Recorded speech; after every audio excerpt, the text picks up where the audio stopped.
Praise the lord. హల్లెలూయా. దేవునికే మహిమ కలుగును గాక. మంచిదండి. దేవుని వాక్యాన్ని మనం ధ్యానం చేద్దాం. దేవుని యొక్క మహాకృపను బట్టి, ఆయన ద్వితీయమైన కనికరాన్ని బట్టి 2021వ సంవత్సరం జూలై చివరి ఆదివారం 25వ దినము దేవుని సన్నిధిలో మనం ఉన్నాం. దేవుని మనము ఆరాధించుటకు, దేవుని మనం మహిమపరచుటకు, దేవుని సన్నిధిలో మనం తృప్తిని అనుభవించుటకు, మనము దేవుని యొక్క మహిమను గురించి ఆరాధిస్తూ కీర్తిస్తూ దేవుని ఆశీర్వాదమును మనం పొందుకున్నటకు దేవుని సన్నిధికి వచ్చాం. అందరూ రెండు చేతులతో దేవునికి స్తోత్రం చెప్పండి. హల్లెలూయా. ఇంకా వాక్యాన్ని మనం ధ్యానం చేద్దాం. ఈరోజు పరిశుద్ధ గ్రంథము నుండి కొత్త నిబంధన పాఠ్య భాగము యోహాను రాసిన శుభవార్త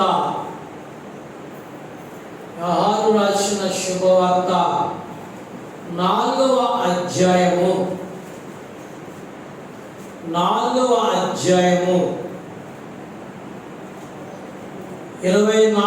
వచనాన్ని మనం ధ్యానం చేద్దాం.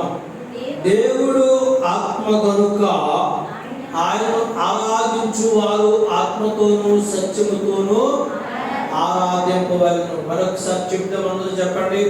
దేవుడు ఆత్మ కనుక ఆయనను ఆరాధించు వారు ఆత్మతోనూ సత్యముతోనూ ఆరాధింపవలెను. ప్రార్థన చేసుకుందాం. తలలు వంచండి, కళ్ళు మూసుకుందాం. జీవాధిపతి మా తండ్రి గారు, మీకు వందనాలు నాయన. మిమ్మల్ని స్తుతించడానికి భూమి మీద మమ్మల్ని బ్రతికించి నీ వాక్యమున భాగ్యాన్ని పంచుకునే ధన్యతను, నీ మందిరంలో నీ ప్రజలతో కలిసి ఆరాధించే భాగ్యమును మీరు మాకు ఇచ్చినందుకు వందనాలు తండ్రి. వాక్యమును వివరిస్తుండగా మీ ఆత్మను మాకు అనుగ్రహించండి. అయినా అల్లరి ఆటంకములను ఆటంకపరిచే పిశాచి కార్యాలను బంధించండి. వాక్యానికి అడ్డుపడే దురాత్మను కూడా బంధించండి. మనస్సును, శరీరమును, ప్రాణమును, ఆత్మను నాయనా నీ వశము చేయండి. నీ చిత్తం మా పట్ల జరిగించండి. వాక్యము ద్వారా మీరు నాతో మాతో మాట్లాడండి. యేసు నామమున ప్రార్థించుతున్నాము పరమ తండ్రి, ఆమేన్. మంచిదండి. మన ప్రభు అయిన యేసుక్రీస్తు వారి శుభనామంలో మీ అందరికీ వందనాలు తెలియజేస్తున్నాను. దేవునికి స్తోత్రం చెల్లిస్తున్నాను. హల్లెలూయా, హల్లెలూయా. మనం చదివినటువంటి 92వ కీర్తనలో గమనించక యెహోవాను స్తుతించుట మంచిది.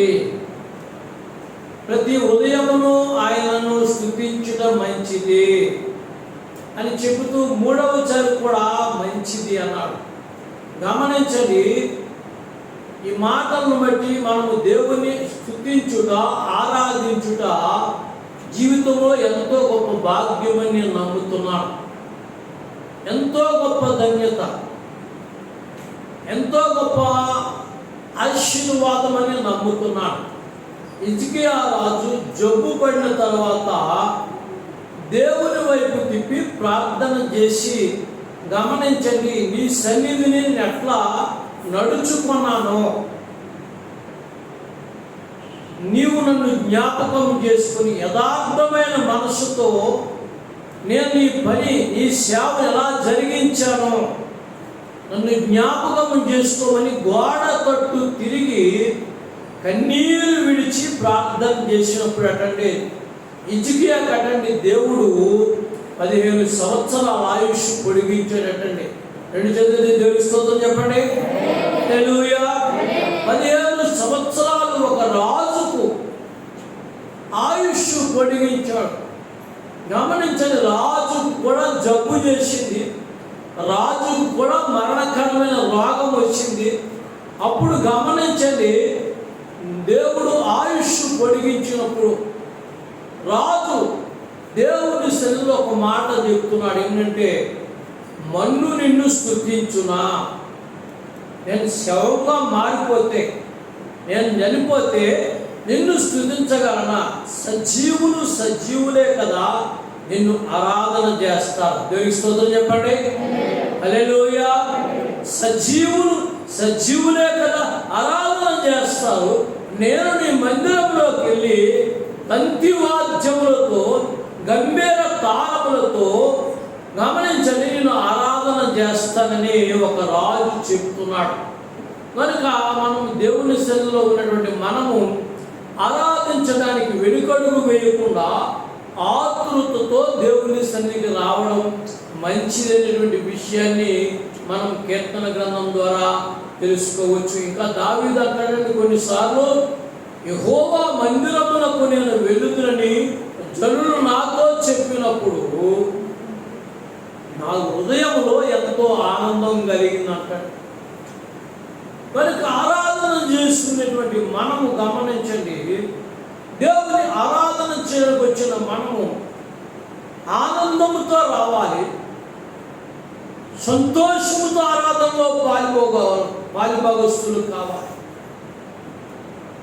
ఎప్పుడో వెళ్దాములే, ఏదో ఆరాధన చేద్దాములే, ఎప్పుడు వినే మాటలు కదా, కొత్తగా ఏమి ఉండదు కదా అనుకుంటే గమనించండి, దేవుని వాక్యం చెప్తుంది. దావీదు అంటాడండి, జుంటె తేనె దారాల కంటే నీ వాక్యము మధురమైనది అంటాడు. జుంటె తేనె దారాల కంటే మధురమైనది అంటాడండి. ఆరాధన చేయడం ద్వారా ఒక ఆశీర్వాదం, ఆరాధనలో పాలిభాగస్తులు అవడం ఒక ఆశీర్వాదం అనేటువంటి విషయాన్ని పరిశుద్ధాత్మ దేవుడు మనకి వివరిస్తాడు.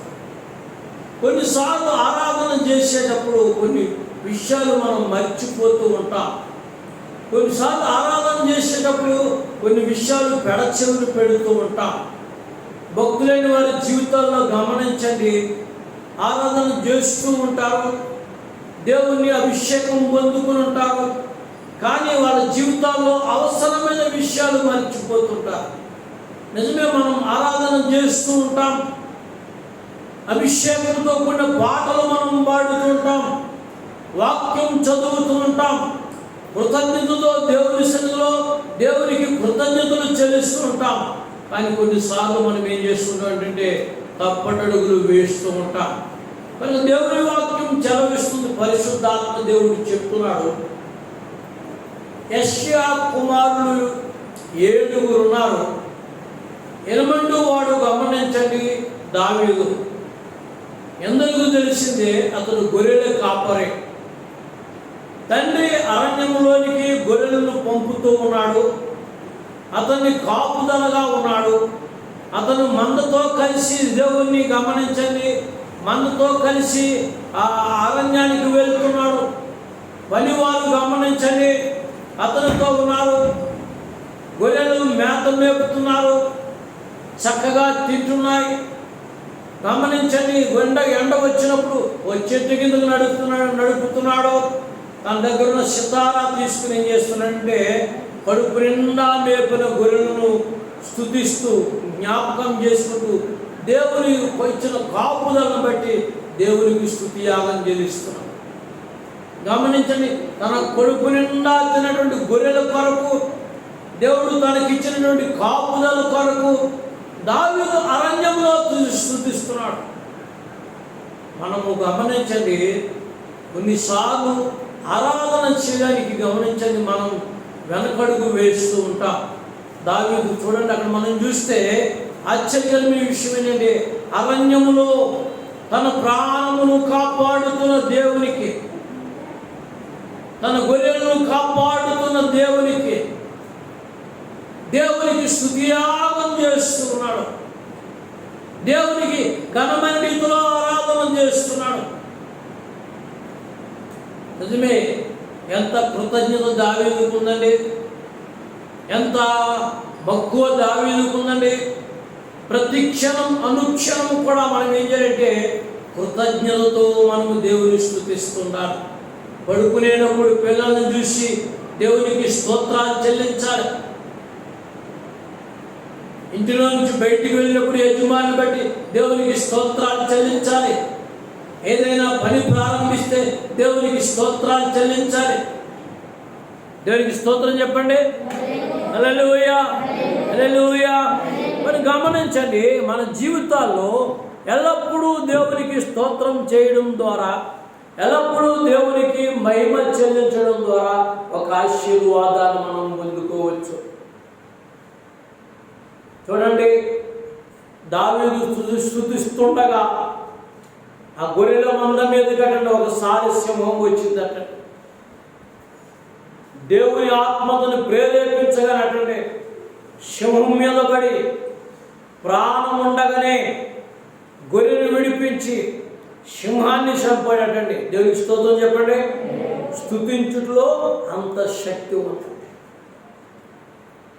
మనల్ని ఇబ్బంది పెట్టే ఏ సమస్యగా పోవాలంటే, మనల్ని కలవరపెట్టే ఏ సమస్యగా పోవాలంటే, మన కుటుంబంలో నుంచి సాతాను చెరబట్టి మన బిడ్డను పట్టుకొని పోవాలని చూస్తున్నప్పుడు ఏంటంటే మనము స్తుతించడం ద్వారా మనం మన మీద పడేటువంటి దురాత్మ శక్తులను దూరపరచుకోవచ్చు. దేవునికి స్తోత్రం చెప్పండి.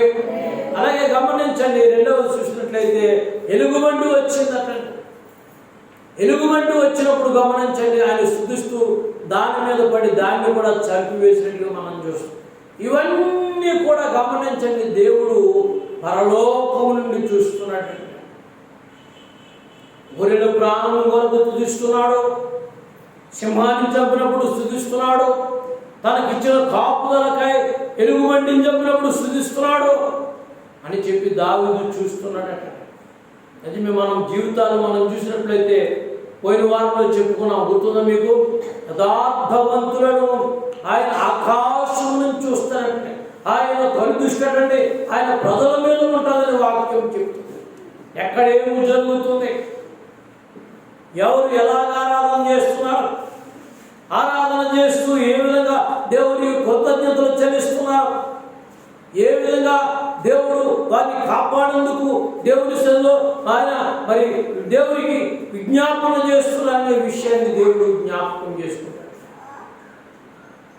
సింహాన్ని చంపడం చూశాడు, ఎలుగుబంటిని చంపడం చూశాడు.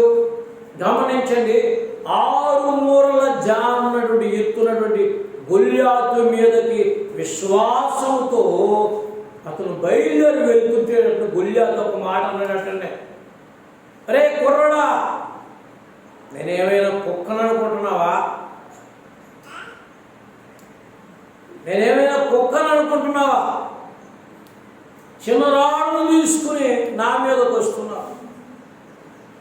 దావీదు చెప్తున్నాడటండి, ఈ చిన్న రాయిని తీసుకుని కాదు, ఆకాశములకు భూమికి దేవుడు యెహోవా పేరట జీవన దేవుని పేరట నీ మీదకు యుద్ధానికి వస్తున్నాడు.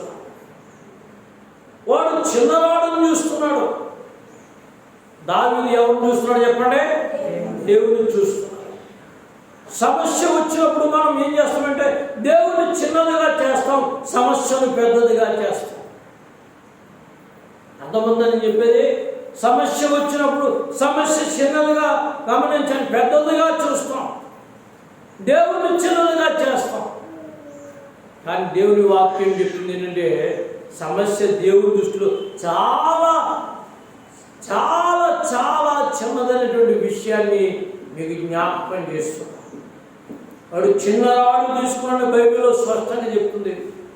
ఒడిశాల్లో పెట్టుకున్నాడని, గిరాగిరా తిప్పాడని గమనించండి, విసిరి కొట్టి గమనించండి, వాడు నుదుటి తగలగా, వాడు వెళ్ళకిలా పడగా ధైర్యంతో దేవుని ఆత్మతో పరిగెత్తి గమనించండి, వాడు గుండెల మీద కాలేసి వాడి కత్తితో వాడు తరణానికి చేత్తో పట్టుకుని దేవుడు స్తుతించండి. 2 చేతులతో దేవుని స్తోత్రం చెప్పండి. హల్లెలూయా. ఎంత ధైర్యం దావీదుకి, ఎంత ధైర్యం దావీదుకి! దేవుడు తనకు తోడై ఉన్నాడు. నేను ఆరాధన చేసే దేవుడు నాకు సహాయం చేస్తాడు. ఆరాధన ఉన్నటువంటి గమనించండి, ఆరాధన ఉన్నటువంటి ఒక ఆశీర్వాదం ఏంటంటే సమస్యను సులువుగా జయించవచ్చు, శోధనను సులువుగా జయించవచ్చు, బాధ నుండి సులువుగా మనము తప్పించబడవచ్చు, ఇబ్బంది నుండి మనం తప్పించబడవచ్చు, ఇరుకు నుండి మనం తప్పించగలచ్చు, కష్టాల నుంచి మనం తప్పించబడచ్చు, కన్యల నుండి మనం తప్పించవచ్చు. అందుకనే భక్తులు పాడతారు, స్తుతించిన సాతాను పారిపోతాడు. ఆరాధన చేసినప్పుడు గమనించండి, పరలోకములో దేవుడు అంటండి మన దగ్గరకు దిగి వస్తారంటండి. ప్రార్థన చేస్తే ఇప్పుడు చెప్పండి, ప్రార్థన అంటండి, మనం ప్రార్థన చేసే ప్రార్థన పరలోకం వెళ్తుందటండి. మనం చేసే ప్రార్థన పరలోకం వెళ్తుందటండి. ఒకవేళ ఆరాధన చేస్తుంటే దేవుడే మన దగ్గరకు దిగి వస్తాడండి. నమ్మిన వారు దేవుడి స్తోత్రం చెప్పండి. హల్లెలూయా. చప్పకొట్టేసిన మహిమపరచండి. ఇలాంటి ఆరాధన వీరుని గమనించండి, దేవుడు పరలోకము నుంచి చూశాడు. గొర్రెలను కాసేపటి దావీదు తన ప్రాణం పెట్టి ఆరాధన చేస్తూ సింహాన్ని చంపాడు, ఎలుగుబంటిని చంపాడు. తన ప్రజల మీద దోషము కొన్నటువంటి గమనించండి గొల్యాతును చిన్నవాడితో విశ్వాసముతో ఆరాధన వీరుడు ఏం చేశాడంటే అతను కొట్టి ఇశ్రాయేలు ప్రజల పక్షంగా దేవునికి మహిమ తెచ్చాడని చెప్పి గమనించండి. దావీదును దేవుడు వెనక ముందు ఆలోచించకుండా సమూయేలును పంపించి యెషయా ఇంటిలో సమూయేలును కూర్చుండబెట్టి, నీకెంతమంది కొడుకులు, నీ కొడుకుల్లో ఒకరిని దేవుడు రాజుగా ఏర్పాటు చేసుకోబోతున్నాడని చెప్పినప్పుడు అటండి గమనించండి, పెద్దవాడు ఎలియాబును పిలిచాడటండి. సమూయేలు అంటే ఇతన్ని కోరుకోలేదు, దేవుడు ఇతన్ని కోరుకోలేదని చెప్పాడట. అలా గమనించండి, తన పిల్లలందరినీ గమనించండి. సమూయేలు ఎదుటికి వచ్చినప్పుడు దేవుడు చెప్పాడు, నేను కోరుకున్నవాడు ఎత్తడు కాలు ఎత్తడు. ఇప్పుడు యెషయాని అడిగాడటండి దేవుడు, సమూయేలు నీకెంతమంది పిల్లలు, ఇంకా ఎవరైనా ఉన్నారని అడిగితే, అయితే ఒకడున్నాడు, వాడి కడవరి వాడు. దేవుడికి స్తోత్రం చెప్పండి. కొన్నిసార్లు మన పిల్లల్లో ఒకరిని మనం ఏం చేస్తుంటే, అయితే వాడు కడవరి వాడు అనే మాట ఉపయోగిస్తుంటాం. మా ఇంట్లో ఉన్నాడండి ఒకడు, వాడు పనికిరాడని. మా ఊళ్ళో ఉన్నాడంటే ఒకడు, వాడు పనికిరాడని. మా సంఘంలో ఉన్నాడంటే ఒకడు, వాడు పనికిరాడని. మా కుటుంబంలో ఉన్నాడంటే వాడు పనికిరాడు. తినడం తిరగడం పడుకోవడం తప్ప వాడికి ఏమీ తెలియదండి. ఇలా గమనించండి. అయితే అంటూ చులకనగా మాట్లాడుతుంటా. తండ్రి దృష్టిలో చులకని వాడు.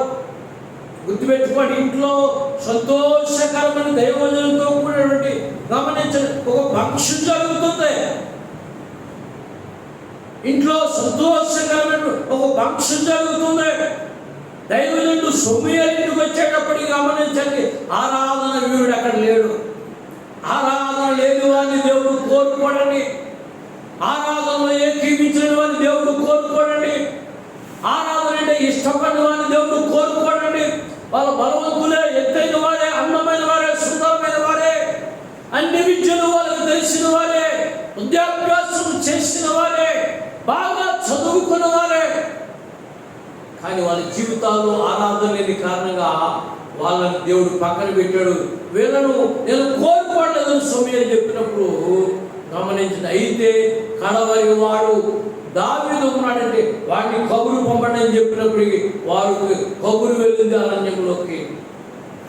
మందను పని వారికి అప్పగించి జాగ్రత్తగా చూడండి అని చెప్పి గమనించండి. ఆ పరుగు ఇంటికి వచ్చేటప్పటికి ఫంక్షన్ జరుగుతుంది. సంతోషంగా దైవజనుడు వచ్చాడు. దైవజనుడు కళ్ళలోకి దావీదు చూస్తున్నాడు.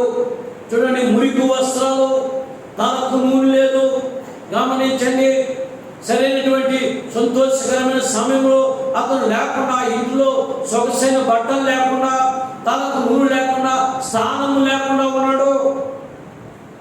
అటువంటి పరిస్థితుల్లో గమనించండి, సమూయేలు అక్కడ ఉండడం చూసి ఆశ్చర్యపోయాడు. దేవుడికి స్తోత్రం చెప్పండి. హల్లెలూయా. కొన్నిసార్లు ఆరాధన చేసే మనకు మంచి వస్త్రాలు లేకపోవచ్చు,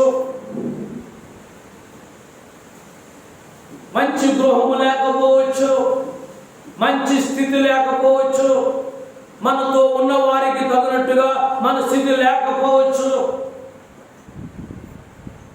దేవుని వాక్యం చెప్తుంది, ఆరాధన చేయడానికి అవసరమైంది మంచి వస్త్రాలని కాదు కానీ గమనించండి, సరైనటువంటి గమనించండి, గృహమని కాదు కానీ గమనించండి, అతని హృదయం సరిగా ఉందా లేదో చూసుకుంటాడండి దేవుడు.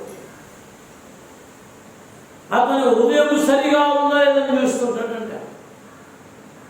ఇక్కడ మనం చూస్తే గమనించండి, దావీదు రాగానే అందరు ముఖాలు గమనించండి, ఒకరు ముఖం ఒకరు చూసుకున్నారు. మనం జరిపోమా ఈ చదువు లేనటువంటి గొర్రెలు కాసుకుని మన తమ్ముడే మన మీద రాజుగా ఉంటాడని చెప్పి ఒకళ్ళ ముఖాలు ఒకరు చూసుకుంటున్నారు. అటువంటి సమయంలో సమూయేలు చెప్తున్నాడు, సమూయేలు నీ తైలపు కొమ్మును తైలముతో నింపి ఇదిగో దావీదు మీద వేయి, యెహోవా తన ప్రజల మీద అధిపతిగా దావీదుని ఎన్నిక చేసుకుంటున్నాడు. దేవునికి స్తోత్రం చెప్పండి. హల్లెలూయా. ఒక్కసారిగా సమూయేలు ఆ తైలము కొమ్ముని తీసి తన సహోదరులు ఎదుట, తన తండ్రి ఇంటి వారి ఎదుట గమనించండి, ఇశ్రాయేలు ప్రజలకు రాజుగా ఎన్నిక చేసుకున్నాడు. దావీదుకు ఆశ్చర్యం అనిపించింది. అరణ్యంలో ఉన్నటువంటి నాకు, గొర్రెలు కాసుకునే నాకు ఏ విధమైనటువంటి పరిస్థితులు, ఏ ఇబ్బందులు, ఏ శోధనలు, ఏ కష్టములు, ఏ శ్రమలు, ఏ బాధలు, ఏ నిందలు, ఏ అవమానాలు వెలిగిపోతున్నా నన్ను దేవుడు జ్ఞాపకం చేసుకుని గమనించిన దేవుడు ఇశ్రాయేలు ప్రజల పక్షంగా రాజుగా ఏర్పరచుకున్నాడనేటువంటి విషయం చూసినప్పటికీ దావీదుకు ఆశ్చర్యం కలిగిస్తుంది. చూడండి, దేవుడు ఆశీర్వదిస్తే, దేవుడిని ఆరాధన చేస్తే మన ఆశీర్వాదం కొలుచుకోలేనంత అవుతుంది. చప్పలు కొట్టేసిన భయపరచండి. మనం ఆరాధన చేసే దేవుని మహిమపరిస్తే మన ఆశీర్వాదం కొలుచుకోలేనంత.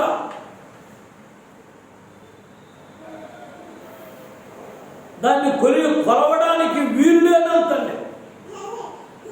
ఇప్పుడు చెప్పండి, దావీదు అన్నల ఎదుట, తన తండ్రి ఎదుట, గమనించండి, తన ఇంటి వారి ఎదుట, తన వంశం వారి ఎదుట, గుర్తుపెట్టుకోండి, దేవుడు ఆశీర్వదిస్తే తన అన్నల ఎదుట, తన తండ్రి ఎదుట, తన ఇంటి వారి ఎదుట, తన వంశం వారి ఎదుట, రెండు చేతులు తెలుస్తుందని చెప్పండి, తన దేశం ఎదుట గమనించండి, దేవుడు ఒక తలరాయిగా చేశాడు, ఒక మూలమైనటువంటి వ్యక్తిగా చేశాడండి, మొదటి వ్యక్తిగా చేశాడండి. ఎంత ఆశ్చర్యకరమైన విషయం అండి, ఎంత దీవెనకరమైన విషయం అండి. ఆరాధన చేసినటువంటి దావీదు, ఆత్మను పొందుకున్న దావీదు, దేవుడు తన ప్రజలను కాయడానికి, గొర్రెలను మాన్పించి ఇశ్రాయేలు ప్రజలను కాయడానికి గమనించండి రాజుగా ఎన్నిక చేసుకున్నాడు. అంతకు ముందున్నటువంటి సౌలును కొట్టివేశాడు. రాజుగా ఉండడానికి నీ వంశాన్ని కొట్టివేస్తున్నాను, ఏమి అయినటువంటి నీ కుమారుని కూడా కొట్టివేస్తున్నాను. నీతిమంతుడే యోనాతాను కొట్టివేయబడ్డాడు. గమనించండి, సౌలు వంశాన్ని మొత్తం పక్కన పెట్టినట్టుగా మనం చూస్తున్నాం. దావీదుని దేవుడు జ్ఞాపకం చేసుకుని ఆరాధన చేసినందుకు, స్తుతించినందుకు గమనించండి, ఇశ్రాయేలు ప్రజల పక్షంగా దేవుని మహిమపరిచినందుకు రాజుగా చేసినట్టుగా మనం చూస్తున్నాం. రాజుగా ఉండవలసినటువంటి దావీదు ఎంత జాగ్రత్తగా ఉండాలి, ఎంత మరి గమనించిన దేవుడి మర్యాదగా నడుచుకోవాలి, ఎంత ఆశీర్వాదంగా ఉన్నటువంటి దావీదు ఎంత గౌరవంగా ఉండాలండి.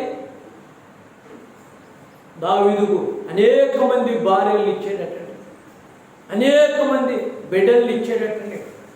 చాలా సంతోషంగా జీవితం సాగిపోతుంది, చాలా ఆశీర్వాదకరంగా సాగిపోతుంది. అయితే ఆరాధన చేసినటువంటి దావీదటండి ఒక రోజునటండి నిద్రపోయి లేచాడటండి. పక్కింటున్న స్త్రీని చూశాడటండి. ఆమె మీద తన మనస్సును పెట్టుకున్నాడట. ఆమెను తీసుకుని వచ్చి గమనించండి, ఆమెను పిలిపించుకుని వచ్చి ఆ పరాయి వారి భార్యను గమనించండి, తన భార్యగా ఉంచుకొని గమనించండి, ఆమెను పాడు చేశాడు. ఆ విషయం తెలిసినటువంటి తన భర్తకు గమనించండి, తన భర్త గమనించండి, తనను గమనించండి, అవమానపరిచిన తెలిసి ఏం చేసినట్టు ఆమె భర్తను చంపించాడు. ఎంత వేదనకరమైన విషయం అంటే గమనించండి. ఆత్మ పొందుకున్న దావీదు, పరవశించిన దావీదు, గమనించండి, దేవుని మహిమపరిచిన దావీదు, గొర్రెలను కాపాడడానికి సింహమును చంపిన దావీదు, ఎలుగుబంటిని చంపిన దావీదు, గమనించండి, ప్రజలను రక్షించడానికి గొల్యాతును చంపిన దావీదు, శత్రువును జయించిన దావీదు. గుర్తుపెట్టుకోండి, శరీరాన్ని చంపుకోలేకపోయాడు. శరీరాన్ని చంపుకోలేకపోయాడు. ఎంత ఘోరమైన విషయం అండి, ఎంత ఘోరమైన విషయం అండి. శత్రువును జయించాడు, శరీరాన్ని చంపుకోలేకపోయాడు. ఆత్మను పొందుకున్న దావీదు, పరవశించిన దావీదు, దేవుని సత్యాన్ని గ్రహించలేకపోయాడు. గుర్తుపెట్టుకోండి, ఎంత ఘోరమైనటువంటి పాపంలో పడిపోయాడంటే, పరాయి స్త్రీ మీద చెయ్యి వేయడమే కాకుండా, ఆమెను పాడు చేయడమే కాకుండా, ఆమె యజమాన్ని చంపించడమే కాకుండా,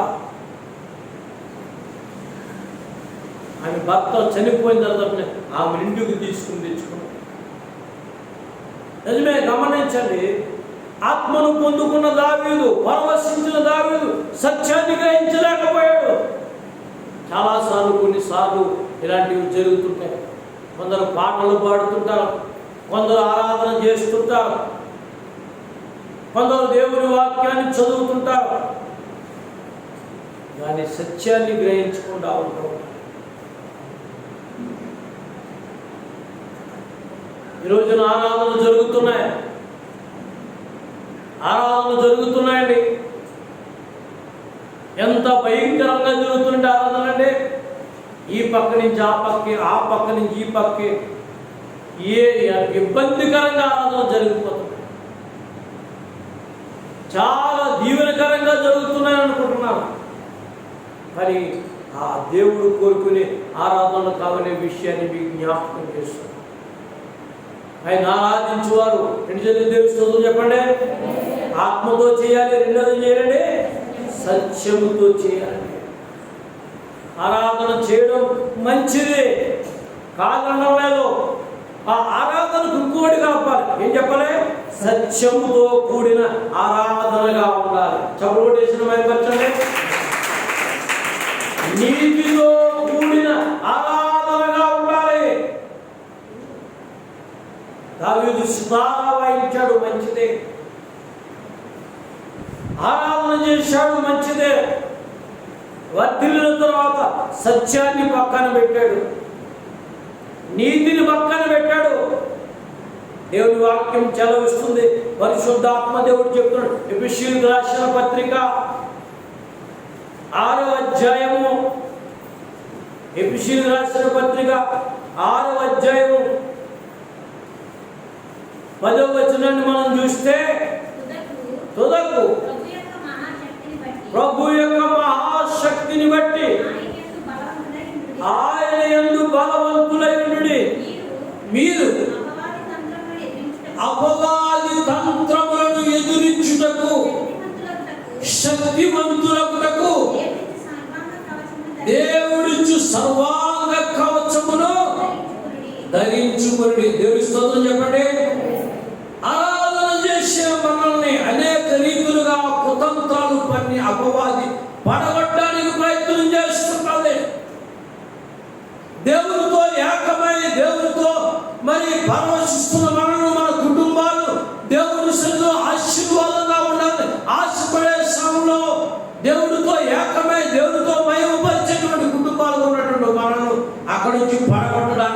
నేను చేస్తున్నది మీకు నీకు చాలాసార్లు చెప్తున్నాను. ఎంత ఎత్తుకు ఎదుగుతూ ఉంటామో అంత ఎత్తుకు మనం కూడా దేవుని ఆరాధన చేస్తూ ఉంటాం. నేను ఇప్పుడు ఈ మాటలు ఉపయోగిస్తుంటాను, గమనించండి. ఎంత ఎత్తుకు మనం ఎదుగుతూ ఉంటామో అంత ఎత్తుకు మనం ఆరాధన చేస్తుంటాం. మీకు చెప్తుంటాను కదా, ఎత్తైన స్థలానికి యేసు ప్రభు కూడా తీసుకుపోయింది తప్ప తీసుకుపోయామని చెప్పండి. ఎక్కడి నుంచి కిందగా దూకి ఎగురంటుంది. దేవదూతలు వచ్చి ఎత్తుకుంటారు. యేసు ప్రభు ఎగరడం చేత కదా, ఎగరడం చేత కదా అంటే ఆయన ముక్కలు ముక్కలుగా ఆయన శరీరాన్ని చేసి ఆయన వచ్చిన మరి పాడు చేయడానికి కొన్ని శవాలు పెడుతున్నారు. గుర్తుపెట్టుకోండి, పరిశుద్ధాత్మ దేవుని యొక్క సహాయంతో వాక్యాన్ని వివరిస్తున్నాడు. దేవుని వాక్యాన్ని వింటున్నటువంటి మనం, ఆరాధన చేస్తున్నటువంటి మనం, దేవుని గణపరుస్తున్నటువంటి మనము గమనించండి. మన కుటుంబాలను కట్టి, మన బిడ్డలను దీవించి, మన కుటుంబాలను ఆశీర్వదించి, మన బిడ్డలతో కలిసి దేవుని సన్ని ఆరాధనకు రావాలని ఆశపడుతుంటే దేవుడు గమనించండి, అనేక అడ్డుబండలు, అనేక ఇబ్బందులు, అనేకమైనటువంటి ఆటంకాలు జరుగుతున్నాయి. వాక్యం చెప్తుంది, పరిశుద్ధాత్మ దేవుడు చెప్తున్నాడు. మన చదువా తుదకు ప్రభు యొక్క మహాశక్తిని బట్టి ఆయన యందు బలవంతులైనడి మీరు అపవాది తంత్రములను ఎదిరించుటకు శక్తిమంతులగునట్లు దేవుడిచ్చు సర్వాంగ కవచమును ధరించుకుని. దేవుడి స్తోత్రం చెప్పండి. అపవాదిని ఎదిరించడానికి అంటండి దేవుడిచ్చు సర్వాంగ కవచాన్ని ధరించుకోనంట. ఇంకా మనం చూస్తే ఆ కిందకు వస్తే చదువుమా, ఏలైనగా మనము పోరాడున్నది శరీరులతో కాదు గాని ప్రధానులతోనూ అధికారులతోనూ ప్రస్తుత అంధకార సంబంధమైనటువంటి లోకనాథులతోనూ ఆకాశ మండలమందున్న దురాత్మల సమూహముతోనూ పోరాడుచున్నాము. దేవుని స్తోత్రం చెప్పండి. ఆరాధన చేస్తుంటే గమనించండి, సాతానుకు వణుకు పుడుతుంది, సాతానుకు భయం పుడుతుంది, సాతానుకు గరిబిలైపోతుంది. కనుక మనం ఆరాధన చేసినప్పుడు అంటే, దేవుని మహిమ వచ్చినప్పుడు అంటే మనము గమనించండి, శక్తివంతులుగా ఉండడానికి, లోకం నుంచి వేరైపోయి దేవుని స్తుతించడానికి, దేవుని ఘనపరచడానికి మనం ఏం చేయాలంటే గమనించండి, శక్తివంతులుగా ఉండాలనే విషయాన్ని దేవుడు మనకు జ్ఞాపకం చేస్తున్నాడు. మనం పోరాటది శరీరులతో కాదు, ఆకాశ మండలంలో ఉన్నటువంటి దురాత్మ సమూహంతో. గుర్తుపెట్టుకోండి. ఇంటి వారు మీ కుడి చేసి చూపించండి. హల్లెలూయా. దేవుని సన్నిధిలో నువ్వు ఆరాధన చేయాలని ఆశపడుతూ, దేవుని సన్నిధిలో నువ్వు దీవించబడాలని వచ్చినప్పుడు అటండి నీ కుటుంబం అంతా సాతాను పాడు చేయాలని చూస్తుంది. నీ బిడ్డలందరినీ కూడా పాడు చేయాలని చూస్తుంది. అక్కడ నీ బిడ్డలను పాడు చేయడానికి కారణంగా ముందు నిన్ను పాడు చేస్తాను.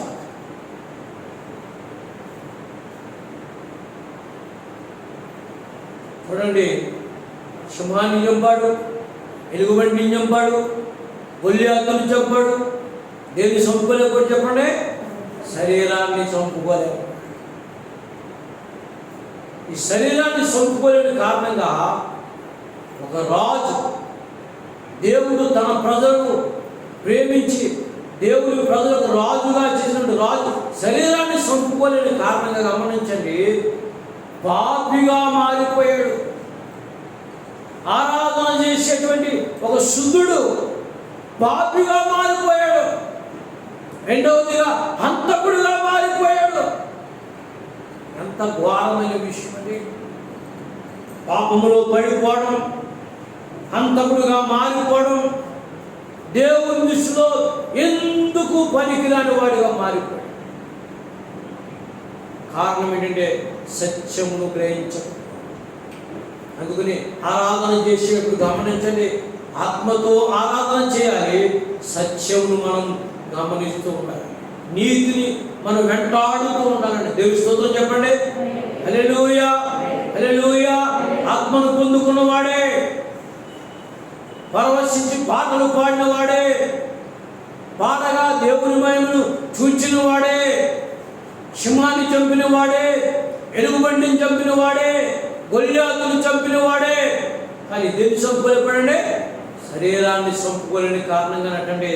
గమనించండి, పరాయమని భార్యను ముట్టినందుకు పాపిగా మారి, ఇంకా ఘోరమైంది ఏంటంటే ఆ పాపము కప్పించుకోవడానికి అటండి ఆమె భర్తను చంపించి హంతకుడుగా మారిపోయాడు. ప్రియమైన బిడ్డలారా, దేవుని వాక్యం చలవిస్తుంది.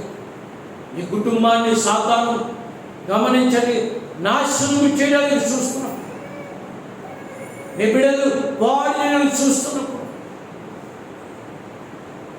గమనించండి, నువ్వు జాగ్రత్త పడాలనేది పరిశుద్ధాత్మ దేవుని సహాయంతో నీకు తెలియజేస్తుంది. గమనించండి, రాజుగా ఉన్నటువంటి దావీదు కుటుంబం చిన్నాభిన్నమైపోయింది. ఎంత ఘోరంగా అతని కుటుంబం పతనమైపోయిందంటే గమనించండి, అతని కొడుకులో ఒకరికొకరు నలుగురి చనిపోయారు. అతని అందమైన కూతురు గమనించండి తామరు జీవితాంతము చేర్చబడి ఇంట్లో ఉన్నది. ఎవరు చేత చేర్చబడిందంటే? సొంత అన్న చేత చేర్చబడింది. సొంత అన్న చేత చేర్చబడి జీవితాంతము కూడా గమనించండి తన కళ్ళ ఎదుట ఉన్నట్టుగా మనం చూస్తాం. దావీదు జీవితంలో గమనించండి మాయని మచ్చగా అది మిగిలిపోయింది. దావీదుకు వేదన కలిగించింది. దేవుడు గమనించండి నాతాను ప్రవక్తను పంపించాడు. దావీదుకు ఒక కథ చెప్పించాడు. దావీదు నీకు ఒక కథ చెప్తున్నాను, జాగ్రత్తగా విను. ధనవంతుడు ఒకడు ఉన్నాడు, దరిద్రుడు ఒకడు ఉన్నాడు. ధనవంతుడి చాలా విస్తారమైన మందలు ఉన్నాయి. దరిద్రుడికి ఒకే ఒక గొర్రె పిల్ల ఉంది. ఆ గొర్రె పిల్లను కౌగుట్లో పెట్టుకున్నాడు, పడుకున్నాడు, మంచం మీద పెట్టుకుంటున్నాడు. ఆ గొర్రె పిల్లను చాలా జాగ్రత్తగా చూసుకుంటున్నాడు. ధనవంతుడికి విస్తారమైన మందలు ఉన్నాయి. ఒకరోజు ధనవంతుడికి బంధువులు వచ్చారు.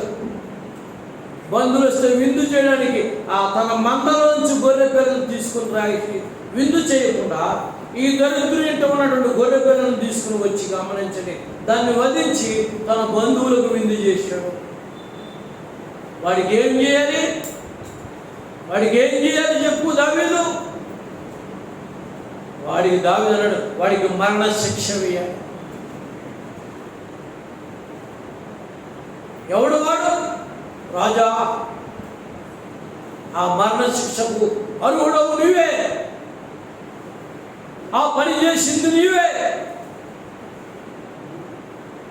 ఇశ్రాయేలు ప్రజల మీద రాజుగా నేను ఎన్నిక చేసుకున్నప్పుడు, నువ్వు అరణ్యంలో తిరుగుతున్నప్పుడు, పనికిరాని వాడిగా ఉన్నప్పుడు, నీ ఇంట నీకు గౌరవం లేనప్పుడు, నీ వంశంలో ఎన్నిక లేని వాడిగా ఉన్నప్పుడు, నీ తండ్రి నిన్ను ఎందుకు పనికిరాని అరణ్యానికి పంపినప్పుడు నీ యొక్క స్థితిని చూసి, నీ పరిస్థితిని మార్చి, నీవు ఆరాధన చేసిన విధానం చూసి నిన్ను రాజుగా చేశాను. ఈ ప్రజలను కాపలా కాస్తామని చూశాను. కానీ కంచే సేను మేసినట్లుగా ఈ ప్రజల్లో ఉన్నటువంటి ఒక స్త్రీని, ఒక నీతిమంతుడు, యథార్థవంతుడు, ఒక మంచి సైనికుడు, ఉత్తముడైనటువంటి ఉరియా నువ్వు భార్యను నువ్వు పాడు చేసి అతన్ని చంపించావు.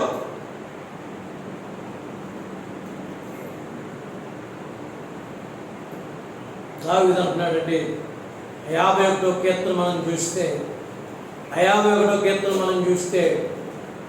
దావీదు దేవుని దగ్గర పశ్చాత్తాపడుతున్నాడు. చూడండి ఒకసారి 51వ కీర్తన చూడండి. 51వ కీర్తన చూడండి. దేవా నీ కృప చొప్పున నన్ను కరుణింపుము, నీ వాత్సల్య బాహుళ్యము చొప్పున నా అతిక్రమములను తుడిచివేయము, నా దోషము పోవునట్లుగా బాగుగా కడుగుము, నా పాపము పోవునట్లు నన్ను పవిత్రపరచును. నా అతిక్రమములు నాకు తెలిసేయున్నవే. నా పాపం ఎల్లప్పుడు నా ఎదుటనున్నది.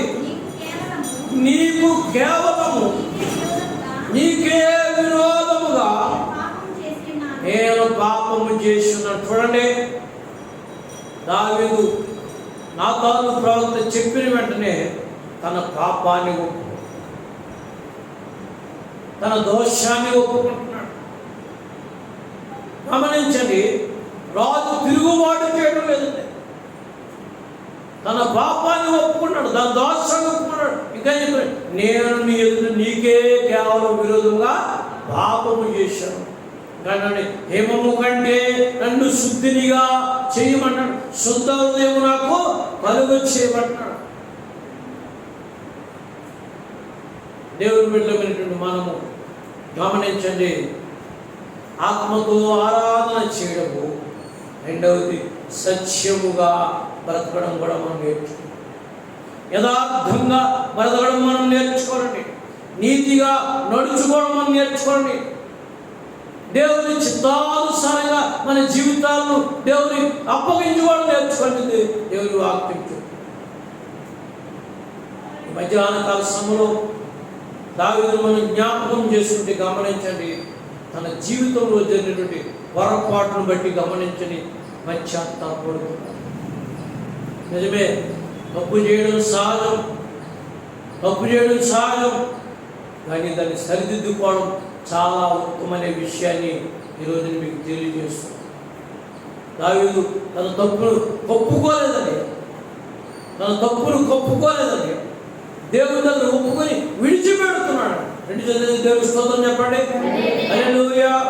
మనం కూడా ఏంటంటే, ఏదైనా తప్పుదం జరిగినప్పుడు దాన్ని ఒప్పుకొని విడిచిపెట్టి క్షమించమని దేవుని అడగాలనేటువంటి విషయాన్ని మీకు జ్ఞాపకం చేస్తుంది. దావీదు గురించి దేవుడు మాట్లాడుతూ తర్వాత అంటాడండి, దావీదు ఆ ఉరియా భార్య విషయంలో తప్ప అతడు దేవుని చిత్తానుసారంగా నా హృదయానుసారం. దేవునికి స్తోత్రం చెప్పండి. అతను ఒప్పుకున్నాడు కనుక, అతను పాపమును క్షమించమని విడిచిపెట్టమని చెప్పాడు కనుక అతను నేను క్షమిస్తున్నానని చెప్పి ఏం చేస్తుంటే దావీదు గురించి దేవుడు మనకు సెలవిస్తాడు. దేవుని బిడ్డలారా గమనించండి, దేవుని వాక్యం సెలవిస్తుంది. మనం ఒప్పుకొనడం ద్వారా దేవుని సన్నిధిలో దేవుని కనికరాన్ని పొందుకొచ్చే విషయాన్ని మీకు జ్ఞాపకం చేస్తున్నాను. రెండవదిగా మనం చూసినట్లయితే గమనించండి, మనం ఆరాధన చేసినప్పుడు గమనించండి, ఆత్మ సంబంధమైన విషయాల మీద మనం మనసు పెడుతుంటాం. రెండవదిగా మనం చూసినట్లయితే గమనించండి, ఈ కొత్త నిబంధన పాఠ్యభాగంలో అపోస్తుల కార్యము 9వ అధ్యాయంలోకి వచ్చేటప్పటికి, అపోస్తుల కార్యము 9వ అధ్యాయంలోకి వచ్చేటప్పటికి గమనించండి, సౌలు అక్కడ మనకు కనబడుతుంటాడు. సౌలు కనబడుతుంటాడండి. ఈ సౌలు గురించి రాయబడిన విషయాలు ఏంటంటే, అతను యూదుడు, ధర్మశాస్త్రం గురించి తెలిసినవాడు, గమాలియేలు అనేటువంటి ఒక ధర్మశాస్త్రోపదేశకుడి దగ్గర ధర్మశాస్త్రం గురించి క్షుణ్ణంగా తెలుసుకున్నవాడు, ధర్మశాస్త్రాన్ని నేర్చుకున్నవాడు, దేవుని 10 ఆజ్ఞల గురించి సంపూర్ణంగా తన హృదయంలో ఉంచుకున్నవాడు. కానీ యెహోవాయే దేవుడిని ఒప్పుకున్నాడు తప్ప యేసుక్రీస్తు దేవుడంటే ఒప్పుకునేవాడు. ఎవరైనా యేసుక్రీస్తు దేవుని కుమారుడు, పరలోకమును భూలోకమును దేవుని కుమారుడుగా వచ్చాడు,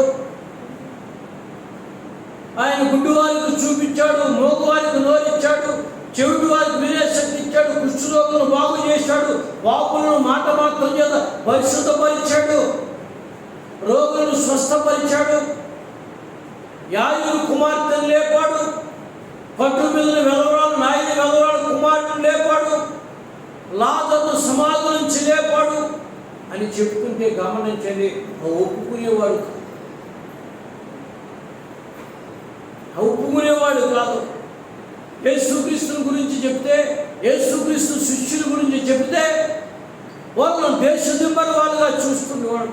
చాలా జ్ఞానవంతుడు, చాలా ధనవంతుడు. దేవుడు అంటే ఇష్టం లేనివాడు కాదు, కానీ దేవుడు అంటే చాలా మక్కువ గలవాడు. దేవుని స్తోత్రం చెప్పండి. కానీ యేసు ప్రభు అంటే మాత్రం గిట్టేది కాదు. యేసు ప్రభు అంటే గిట్టేది కాదు. యెహోవా దేవుడు అనుకునేవాడు, ధర్మశాస్త్రానుసారంగా నడుచుకునేవాడు, 10 ఆజ్ఞల ప్రకారంగా తన జీవితంలో దేవుడిని మహిమపరుస్తూ ఉండేవాడు.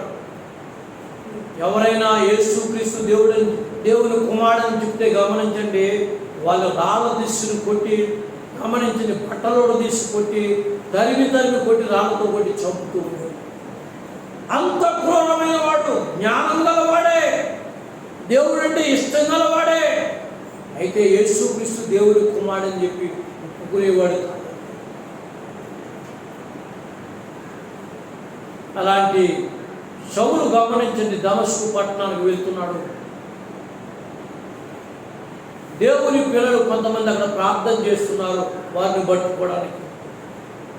అలా పట్టుకోవడానికి వెళ్తుండగా గమనించండి, సౌలు దమస్కు పట్టణానికి వెళ్తుంటే ఆకాశ మధ్యంలో ఒక పెద్ద వెలుగు చూశాడట. తన గుర్రం పెంచి కిందకు పడిపోయాడటండి, 2 కళ్ళు పోయేటండి. అప్పుడు అన్నాడంటే, నువ్వెవడో నన్ను పడగొట్టమంటాడట. పడిపోయినా, గుర్రం పెంచి పడిపోయినా, గమనించండి, కింద పడిపోయిన తర్వాత కళ్ళు పోయినా కఠినమైనటువంటి మాటలు, నువ్వెవడో నన్ను పడగొట్టమంటే అన్నాడంటే, నీవు హింసిస్తున్నా యేసునని చెప్తున్నాడు. నేను హింసించడం ఏంటి? నేను ఎప్పుడు నిన్ను చూడలేదు. నా బిడ్డలు హింసిస్తే నన్ను హింసించట్లే. దేవుని స్తోత్రం చెప్పండి. హల్లెలూయా. నా బిడ్డలు హింసిస్తే నన్ను హింసించినట్లే. చూడనంత గర్వంతో ఉన్నవాడు, 2 కళ్ళు పోయి, గమనించండి, కింద పడిపోయాడు, తడుముకుంటున్నాడు, నడవలేకపోతున్నాడు, తన గర్వం అంతా పోయింది. దేవుణ్ణి అడుగుతున్నాడు, ఇప్పుడు నేనేమి చేయాలి? ఇప్పుడు నేనేమి చేయాలి? కొల్లినంత వరకు కూడా పొగరుగా ఉన్నాడు, బలం ఉన్నంత వరకు కూడా పొగరుగా ఉన్నాడు, తనకు ఎదురు లేదు. అధికారుల దగ్గర గమనించండి, పత్రాలు తీసుకున్నాడు. ఎవరైతే దేవుని పిల్లలు వాళ్ళని చంపడానికి పత్రాలు తీసుకున్నాడు, లైసెన్స్ తీసుకున్నాడు. 2 కళ్ళు పోగొట్టుకున్నాడు, బలం లేనివాడుగా ఉన్నాడు. తను వెళ్ళాలనుకున్న చోటుకి వెళ్ళలేక గమనించండి, దేవుడిని అడుగుతున్నాడు, ఇప్పుడు నేను ఏం చేయాలి? నువ్వు ఇంటికి వెళ్ళు. దేవునికి స్తోత్రం చెప్పండి. ఇంటికి వెళ్ళు. దేవునికి స్తోత్రం చెప్పండి. ఇంటికి వెళ్ళిన తర్వాత 3 దినములు అన్నము తినకుండా కన్నీరు కాలుస్తున్నాడట. కన్నీరు కాలుస్తూ అతను చేసింది ఏంటంటే, అతడు ప్రార్థన చేస్తున్నాడు. 2 దేవునికి స్తోత్రం చెప్పండి. ఇంతకుముందు ప్రార్థన చేసేవాడిని కొట్టేవాడు, తన్నేవాడు, రాళ్ళు తీసుకుని బట్టలు తీసి కొట్టి చంపేవాడు. ఇప్పుడు గమనించండి, ఏం చేస్తున్నాడంటే ప్రార్థన చేస్తున్నాడు. ఇప్పుడు ప్రార్థన చేస్తుంటే గమనించండి, ఆ ప్రార్థన పశ్చాత్తాపంతో చేస్తున్నట్టు. గమనించి అదే పట్టణటువంటి అనేటువంటి దేవుడు ఆ దేవతలను పంపించి, ఇగో సౌలు ప్రార్థన చేస్తున్నాడు. సౌలు ప్రార్థన చేయడమా? సౌలు ప్రార్థన చేసేవాడు రాళ్ళు తీసుకుని కొట్టేవాడు. సౌలు ప్రార్థన చేసుకుని రాళ్ళు తీసుకొచ్చి మనుషుల్ని చంపేవాడు. సౌలు కత్తికి ప్రార్థన చేశారంటే ఇష్టం. సౌలు ప్రార్థన చేయడం ఏంటి? గమనించండి, వెళ్ళు, అతడు నా ప్రజలైన యూదులను, అన్యులను దేవుని వైపు తిప్పడానికి ఒక సాధనమై ఉన్నాడు. దేవుని స్తోత్రం చెప్పండి. దేవుని మాట విన్నటువంటి అననీయ గమనించండి, సౌలు దగ్గరికి వచ్చేటప్పుడు మోకరించి కన్నీరు కారుస్తూ ప్రార్థన చేస్తున్నాడు. దేవుని స్తోత్రం చెప్పండి. హల్లెలూయా. 9వ అధ్యాయము అపోస్తలుల కార్యము 9వ అధ్యాయము మనం చూస్తే అపోస్తలుల కార్యము 9వ అధ్యాయం చూడండి ఒకసారి. సౌలు ఇంకను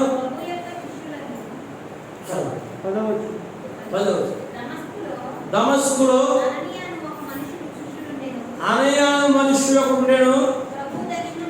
ప్రభు దర్శనమందు అననీయ అతన్ని పిలువగా అతడు, ప్రభువా ఇదిగో నేనున్నాను.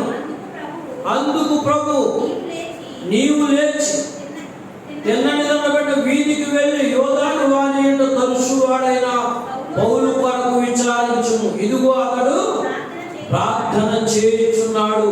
అతడు అననీయను ఒక మనుష్యుని లోపలికి వచ్చి తాను దృష్టి పొందినట్లుగా తల మీద చేతులుచుట చూచున్నాడని చెప్పారు. అందుకు అననీయ, ప్రభువా ఈ మనుషుడు యెరూషలేములోని పరిశుద్ధులకు ఎంతో కీడు చేసి ఉన్నాడు. అతని గురించి అనేకులకు వాళ్ళ వీటిని ఇక్కడను నీ నామం బట్టి ప్రార్థన చేయవాలని బంధించుటకు అతడు ప్రధాన యాజకులను అధికారం పొందిన ఉత్తరం ఇచ్చాడు. అందుకు ప్రభువు, నీవు వెళ్ళుము, అన్యుల ఎదుటను రాజుల ఎదుటను ఇశ్రాయేలు ఎదుటను నా నామమును భరించుటకు ఇతను నేను ఏర్పరచుకున్న సాధనమై ఉన్నాడు. ఇతడు నా నామము కొరకు ఎన్ని శ్రమలు అనుభవింపవలనో నేను అతనికి చూపెదని అతనితో చెప్పాను. అని వెళ్ళి ఆ ఇంట ప్రవేశించి అతని మీద చేతులుంచి, సౌలా సహోదరుడా, నీవు వచ్చిన మార్గంలో నీకు కనబడిన ప్రభువైన యేసు నీవు దృష్టి పొంది పరిశుద్ధాత్మతో నింపబడినట్లు నన్ను పంపి ఉన్నాడు. దేవుని స్తోత్రం చెప్పండి. ఇక్కడ ఒక విషయాన్ని మీకు జ్ఞాపకం చేస్తున్నాను.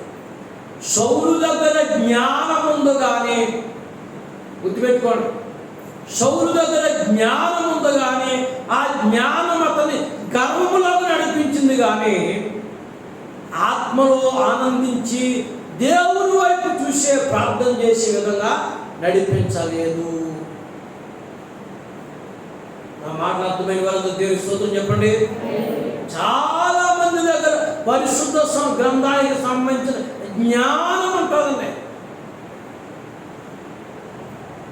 పరిశుద్ధ గ్రంథానికి సంబంధించిన జ్ఞానం ఉంటుందండి. భౌతిక సంబంధమైన జ్ఞానం ఉంటుందండి. కానీ వాళ్ళ దగ్గర జ్ఞానం ఉంటుంది కానీ ఆ జ్ఞానం ఎక్కడ నడిపిస్తుంది? గర్వానికి నడిపిస్తుంది. అక్కడ వాళ్ళటండి ప్రార్థన చేయరటండి.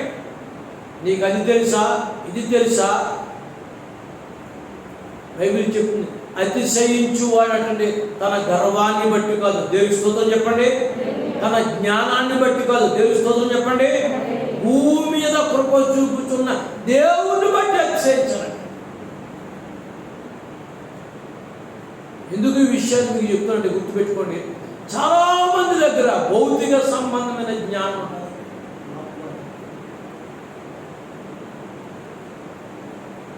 భౌతిక సంబంధమైన జ్ఞానం, దేవుని దగ్గర ఈ జ్ఞానం ఏది పనికిరాదు. దాని గురించి ఏం చెప్తుంది బైబిల్? ఈ జ్ఞానము యావత్తు మురికి గుడ్డలతో నీ జ్ఞానము యావత్తు మురికి గుడ్డలతో సమానం అని చెప్తుంది. సౌలు జ్ఞానం, అయ్యో ధర్మశాస్త్రానికి సంబంధించిన జ్ఞానం ఉందే, యూదుడైనటువంటి గర్వం ఉందే, నాకు తెలుసు అనే స్వభావం ఉందే. కానీ గమనించండి, అతనికి ప్రార్థన చేసే అలవాటు లేదు. తన మనసులోకి ఏదొస్తే అది చేసేయడమే. చాలా మందికి గమనించి, నాకు తెలుసులే, నువ్వు చెప్పదు వద్దులే, నాకు తెలుసులే, నీ గురించి విన్నానులే. గమనించండి, దేవుడిని అడిగి మనం తెలుసుకుంటే కొన్ని విషయాలు తెలుసు. దేవుడిని అడిగి మనం తెలుసుకుంటే కొన్ని విషయాలు తెలియని విషయం ఏదంటే ఎవరిని అడగాలంటే దేవుడిని.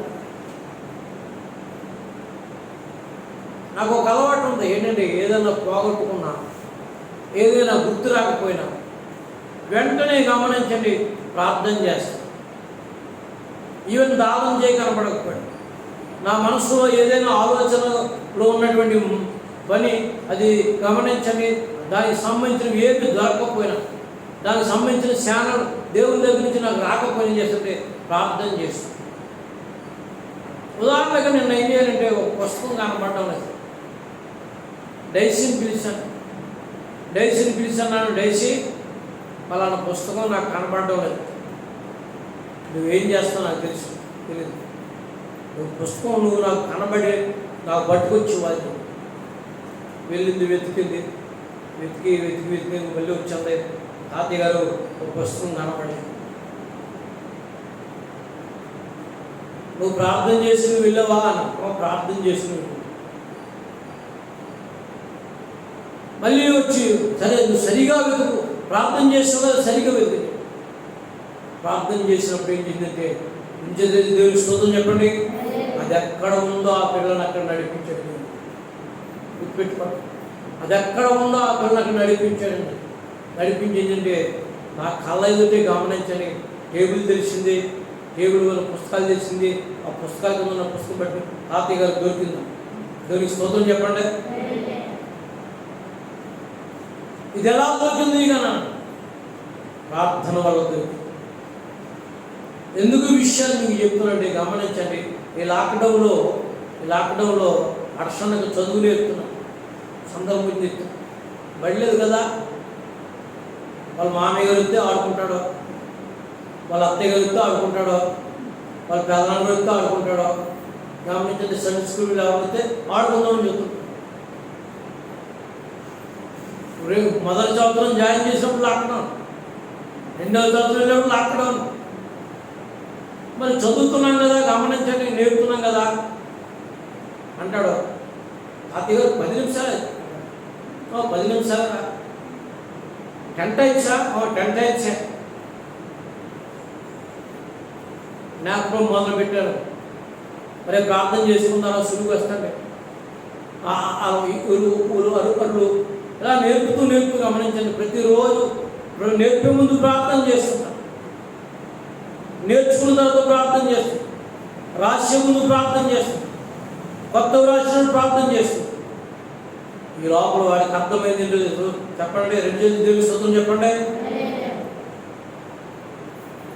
వాడంతటా వాడే, మీరు నమ్మండి, దేవుడి శక్తి చెప్తాను, వాడంతటా వాడే నేను ప్రార్థన చేస్తాను. వాడంతటా వాడే, మీరు నమ్మండి, దేవుడి శక్తి చెప్తాను, వాడంతటా వాడే నేను ప్రార్థన చేస్తాను. ఒక రోజున వాళ్ళ నాన్నగారు అన్నారు, నేను చదువు చెప్తున్నాను, నేను రామబాబు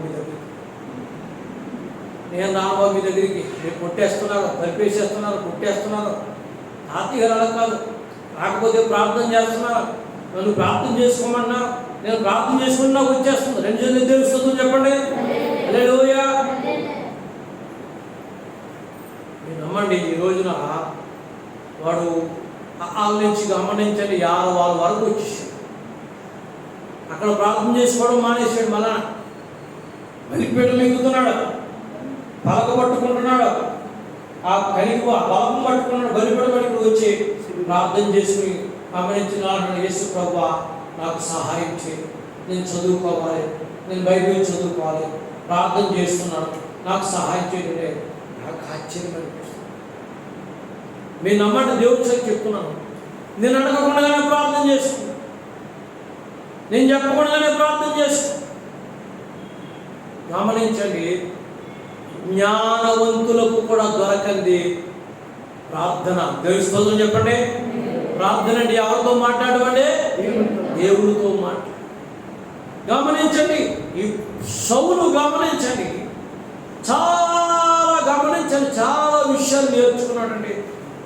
పరిశుద్ధ గ్రంథం చూసి చాలా విషయాలు నేర్చుకున్నాడు.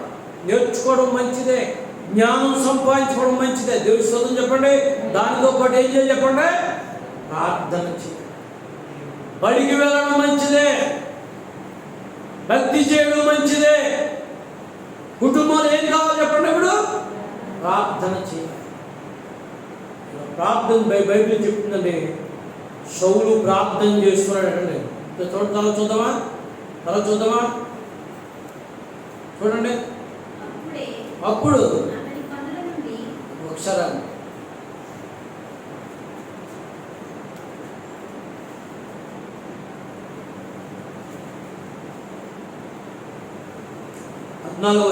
ఇక్కడ నీ నామమును బట్టి ప్రార్థన చేయవలనని అతడు బంధించుటకు అతడు ప్రధాన యాజకుల వలన అధికారము పొంది ఉన్నాడు. దేవుని స్తోత్రం చెప్పండి.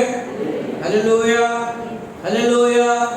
ఇంకా మనం చూస్తే గమనించండి, ఆ పైన అంటాడండి, పైన 11వ వచనం చూస్తే ఇదిగో అతడు ప్రార్థన చేయుచున్నాడు. 11వ వచనం, అతడు ప్రభువా ఇదిగో నేనున్నానెను. అందుకు ప్రభు నీవు లేచి ఎన్నని నిలబడిన వీధికి వెళ్ళి యోధా అనువాని ఇంట పరుషువాడైన సౌలు అనువాని కొరకు విచారించుము. ఇదిగో అతడు, దేవునికి స్తోత్రం చెప్పండి, ఏం చేస్తున్నాడంటే ప్రార్థన చేసేవాడిని రాళ్ళ తీసుకుని కొట్టి చంపేవాడు, రక్తం కారుతూ చచ్చిపోతుండగా వాళ్ళని చూసి సంతోషపడేవాడు, వాళ్ళు బట్టలోడ తీసుకొట్టి వాళ్ళని గమనించండి నరకయాతన పెట్టేవాడు. ఏం చేస్తున్నాడంటే ప్రార్థన చేస్తున్నాడు.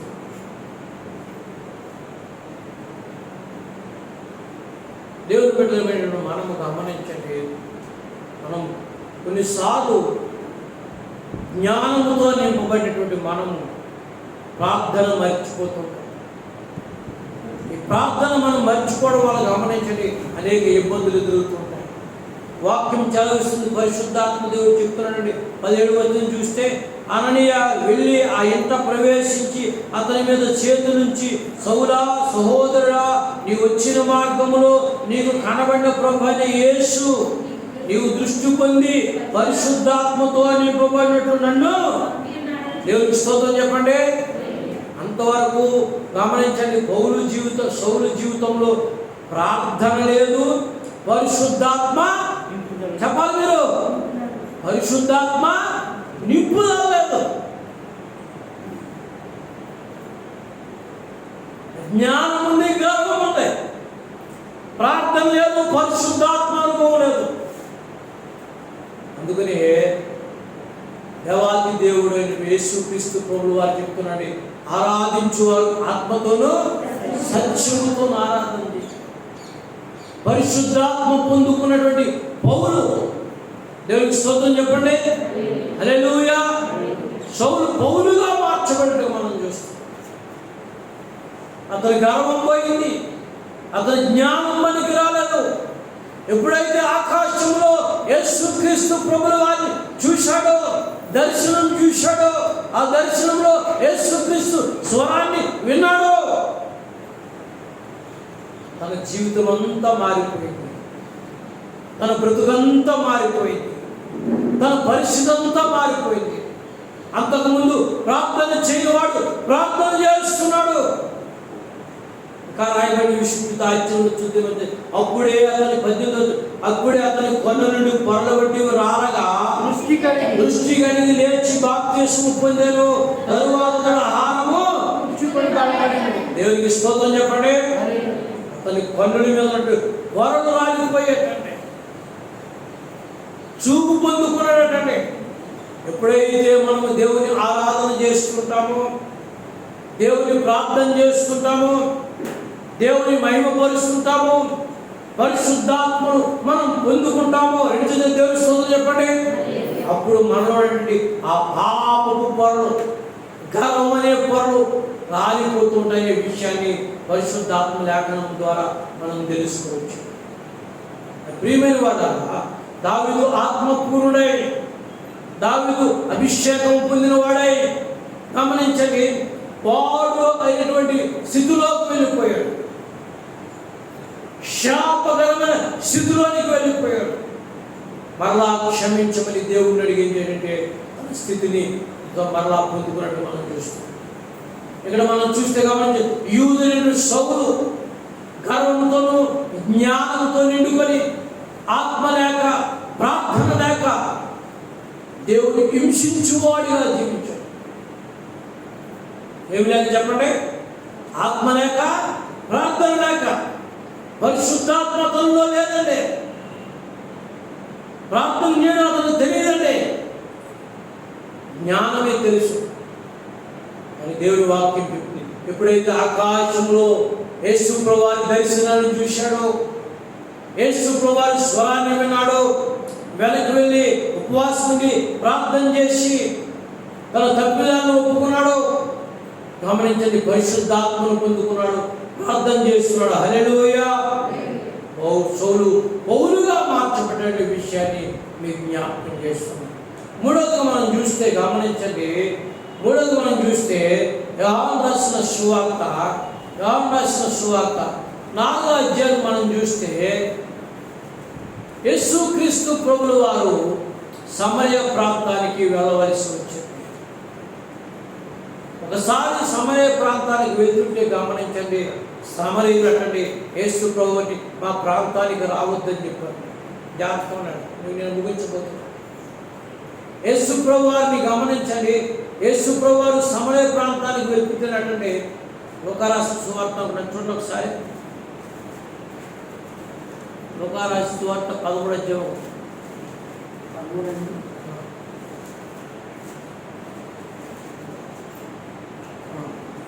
లూకా రాసిన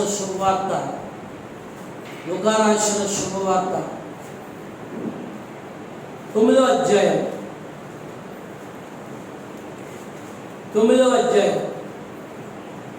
52వ వచనాన్ని మనం చూస్తే,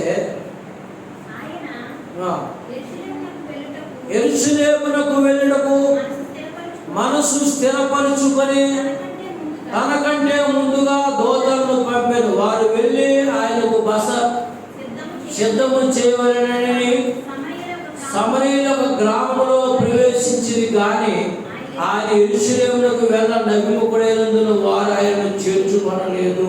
చూడండి, అక్కడ చూస్తే సమరయ ప్రాంతానికి వెళ్ళాలని యేసు ప్రభు ఆలోచన చేసి సమరయ ప్రాంతానికి వెళ్దామనుకుంటే ఏంటంటే, ఆ సమరయ ప్రాంతంలో సమరయులు అంటండి మా ప్రాంతానికి రావద్దు, మా ప్రాంతంలో అడుగు పెట్టద్దు అని యేసు ప్రభువుని అడ్డగించారట. తర్వాత కొన్ని దినాలకు గమనించండి, మరలా యేసు ప్రభు వారు గమనించండి, ఆయన ఆ సమరయ ప్రాంతం వెళ్ళినట్లు మనం చూస్తాం.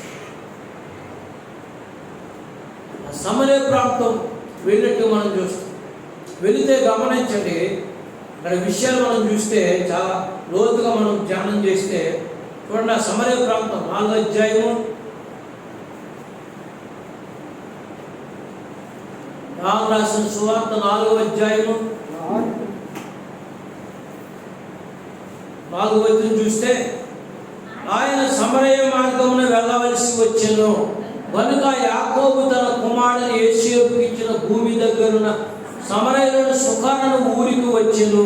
దేవునికి స్తోత్రం చెప్పండి. హల్లెలూయా! ఆయన సమరయ ప్రాంతానికి వచ్చాడు. ఒకప్పుడు వెళ్ళవద్దన్నారు, అప్పుడు ఆగిపోయాడు. మరలా ఆయన ప్రయత్నం చేసి గమనించండి ఆ ప్రాంతానికి వస్తున్నాడు. ఆ ప్రాంతానికి వస్తున్నప్పుడు గమనించండి, ఆ ప్రాంతం దగ్గర ఒక బావి దగ్గర ఆయన కూర్చున్నాడు. ఒక స్త్రీ గమనించండి నీళ్లు తోడుకోవడానికి ఆ బావి దగ్గరికి వచ్చింది. ఆ బావి దగ్గరికి వచ్చి నీళ్లు తోడుకోవడానికి నీళ్లు తోడుకొని వెళ్ళిపోతుంటే గమనించండి, ఆమె అన్నాడు, అమ్మ దాహమునకు కొంచెము నీళ్లు అని అడుగుతుంది. ఆ స్త్రీ అంటుంది, యూదులు అయిన నీవు సమరయులైన మమ్మల్ని నీవు నీళ్ళు అడుగుతున్నావు. యేసు ప్రభువు వారు అన్నారు, నిన్ను దాహానికి నీరుమ్మని అడిగిన వాడెవడో నువ్వు గుర్తుపడితే ఆయన నీకు జీవజలం ఇస్తాడు, మరెన్నడూ నీవు దప్పికొను. దేవునికి స్తోత్రం చెప్పండి. మరెన్నడూ నువ్వు దాహపడవు. ప్రభువా ఆ నీళ్ళు నాకు ఇవ్వండి అన్నాడండి. ఆయన అన్నాడండి, నీ పెనిమిటి నువ్వు తీసుకురమ్మా. ఆమె అంటుంది, నాకు పెనిమిటి లేడంట. ఇక్కడ ఒక విషయాన్ని మీకు జ్ఞాపకం చేస్తున్నాను. యేసు ప్రభువు అన్నారు, నీకు 5 పెళ్ళిట్టున్నారు కదా, ఇప్పుడున్నవాడు 6వాడు కదా. ఈ వాక్య భాగాన్ని నేను లోతుగా ధ్యానం చేసినప్పుడు 5 వల్ల మోసపోయిందో, 5 ఆమెను మోసం చేశారో మనకు తెలియదు. కానీ గుర్తుపెట్టుకోండి, ఆమె జీవితం ఏమైపోయిందంటే చిరిగిన విస్తరణ పాడైపోయింది. కొందరు చిచ్చి 5 మార్చింది అంటారు. కొందరు గమనించండి, ఆమెను చేర్చుకోవడానికి ఇష్టపడరు, ఆమెతో మాట్లాడడానికి ఇష్టపడరు. కొన్నిసార్లు మనుషుల జీవితాలు ఏమవుతాయండి గమనించండి, అలా నాశనం అయిపోతుంటాయి. 5 ఆమెను మోసం చేసి ఉండొచ్చు, బహుశా 5 సార్లు ఆమె మోసపోయి ఉండొచ్చు. ఇప్పుడు 6వాడు గమనించండి,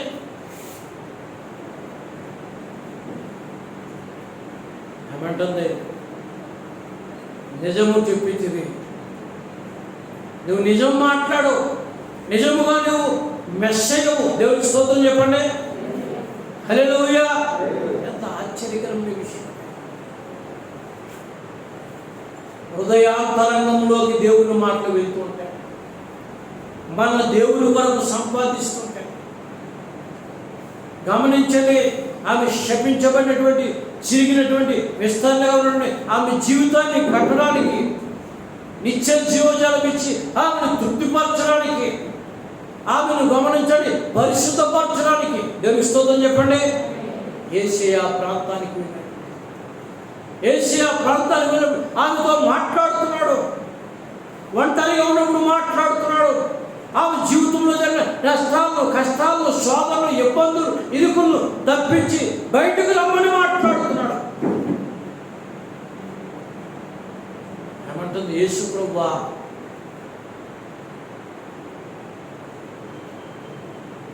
నిజముగా దేవుని కుమారుడు అని నమ్ముతున్నాం.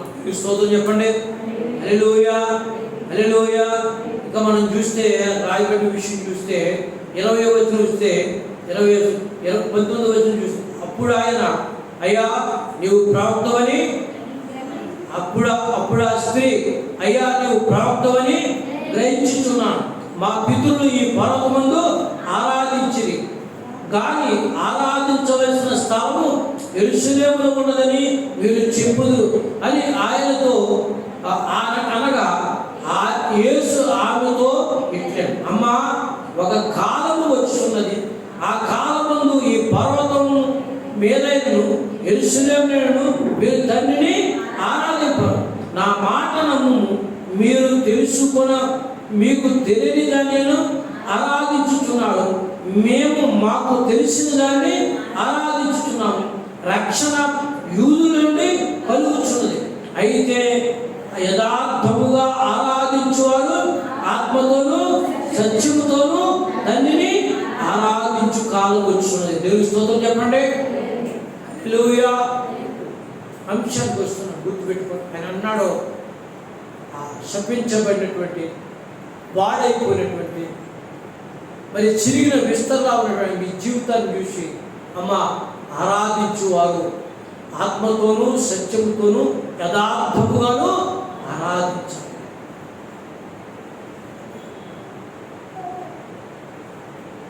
మనం ఆరాధన చేసేటప్పుడు మన హృదయం పరిశుద్ధంగా ఉండాలి, మన చేతులు పరిశుద్ధంగా ఉండాలి, మన కళ్ళు పరిశుద్ధంగా ఉండాలి, మన నోరు పరిశుద్ధంగా ఉండాలి. ఇంకా చెప్పండి, మన మనస్సు కూడా పరిశుద్ధం, మన నడక కూడా. అన్నాడండి, యథార్థముగా ఆరాధించువారు ఆత్మతోనూ సత్యముతోనూ ఆరాధన చేయండి. దేవునికి స్తోత్రం చెప్పండి. ఆ కాలము ఇప్పుడే వచ్చినది, తను ఆరాధించువారు అట్టి వారై కావాలని తండ్రి కోరుచున్నాడు. దేవుడు ఆత్మ కనుక ఆయన ఆరాధించువారు ఆత్మతోనూ సత్యముతోనూ ఆరాధించారు. దావీదు ఆరాధన చేశాడు, మంచిదే, కానీ మధ్యలో తప్పడడుగు వేశాడు. తన ఆరాధనలో ఉన్నటువంటి ఆశీర్వాదాన్ని పోగొట్టుకున్నాడు. కానీ మరలా దేవుని దగ్గర పశ్చాత్తాపం అడిగి సరి చేసుకుని దేవుని వల్ల ఏమనిపించుకున్నాడంటే, నా హృదయానుసారులు అనిపించుకున్నాడు. రెండు చేతులు దేవుని స్తోత్రం చెప్పండి. సౌలు గమనించండి, దేవుని వాక్యాన్ని గమనించండి, ధర్మశాస్త్రాన్ని పఠించాడండి. దానివల్ల గర్వం సంపాదించాడు. ఎందుకు అతని హృదయం గర్వంతో నిండిపోయిందంటే అతను ప్రార్థన చేయకుండా ఉన్నాడండి. ఎప్పుడైతే ఆకాశంలో దేవుని దర్శనాన్ని సౌలు పొందుకున్నాడో, అతను 2 కళ్ళు పోయో, దేవుని స్వరాన్ని ఎప్పుడైతే విన్నాడో వెనకడుగు వచ్చాడో, వచ్చి ప్రభు ఇంటికి వచ్చి పశ్చాత్తాపంతో ప్రార్థన చేయడం మొదలుపెట్టాడు. గర్వం విడిచిపెట్టి, జ్ఞానాన్ని విడిచిపెట్టి ప్రార్థన చేయడం మొదలుపెట్టాడు. పరిశుద్ధాత్మను పొందుకున్నాడు.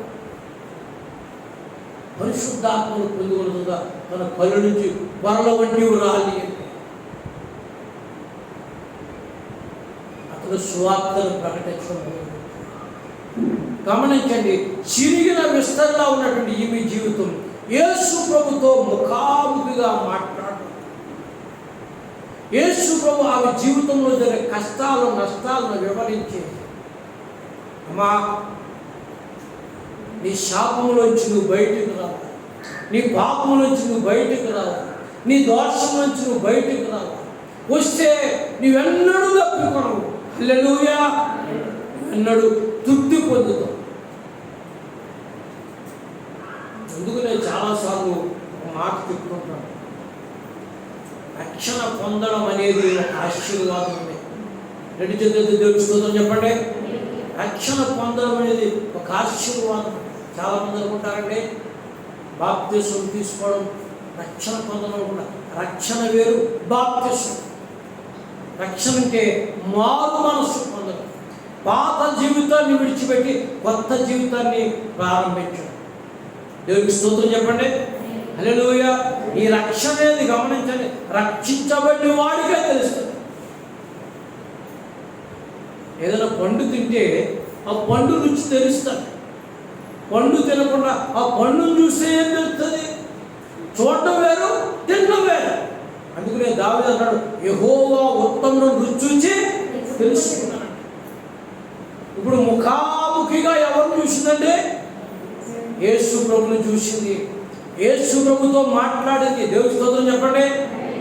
ఆయన చూడడమే ఒక భాగ్యం. నేను ఒక మాట అంటానండి, ఆయన చూసినప్పుడు ఆమెలో ఉన్న పాపం బయటకు పోయింది. ఆమెతో మాట్లాడినప్పుడు ఆమె మాటలు బట్టి ఆమె హృదయంలో శాపం బయటకు పోయింది. నువ్వు యేసు వైపు చూడు. సౌలు చూచాడు, యేసు తాను చూశాడు. సౌలు యేసును చూశాడు, యేసును సౌలు చూశాడు. సౌలు ప్రార్థన చేశాడు, యేసు ప్రభు అరణ్యాన్ని పంపించాడు, ఆత్మను పంపించాడు. దేవుని స్తోత్రం చెప్పండి. మార్పు జరిగింది. అర్థమైన వాళ్ళతో దేవుని స్తోత్రం చెప్పండి. రెండు చేతులు దేవుని స్తోత్రం చెప్పండి.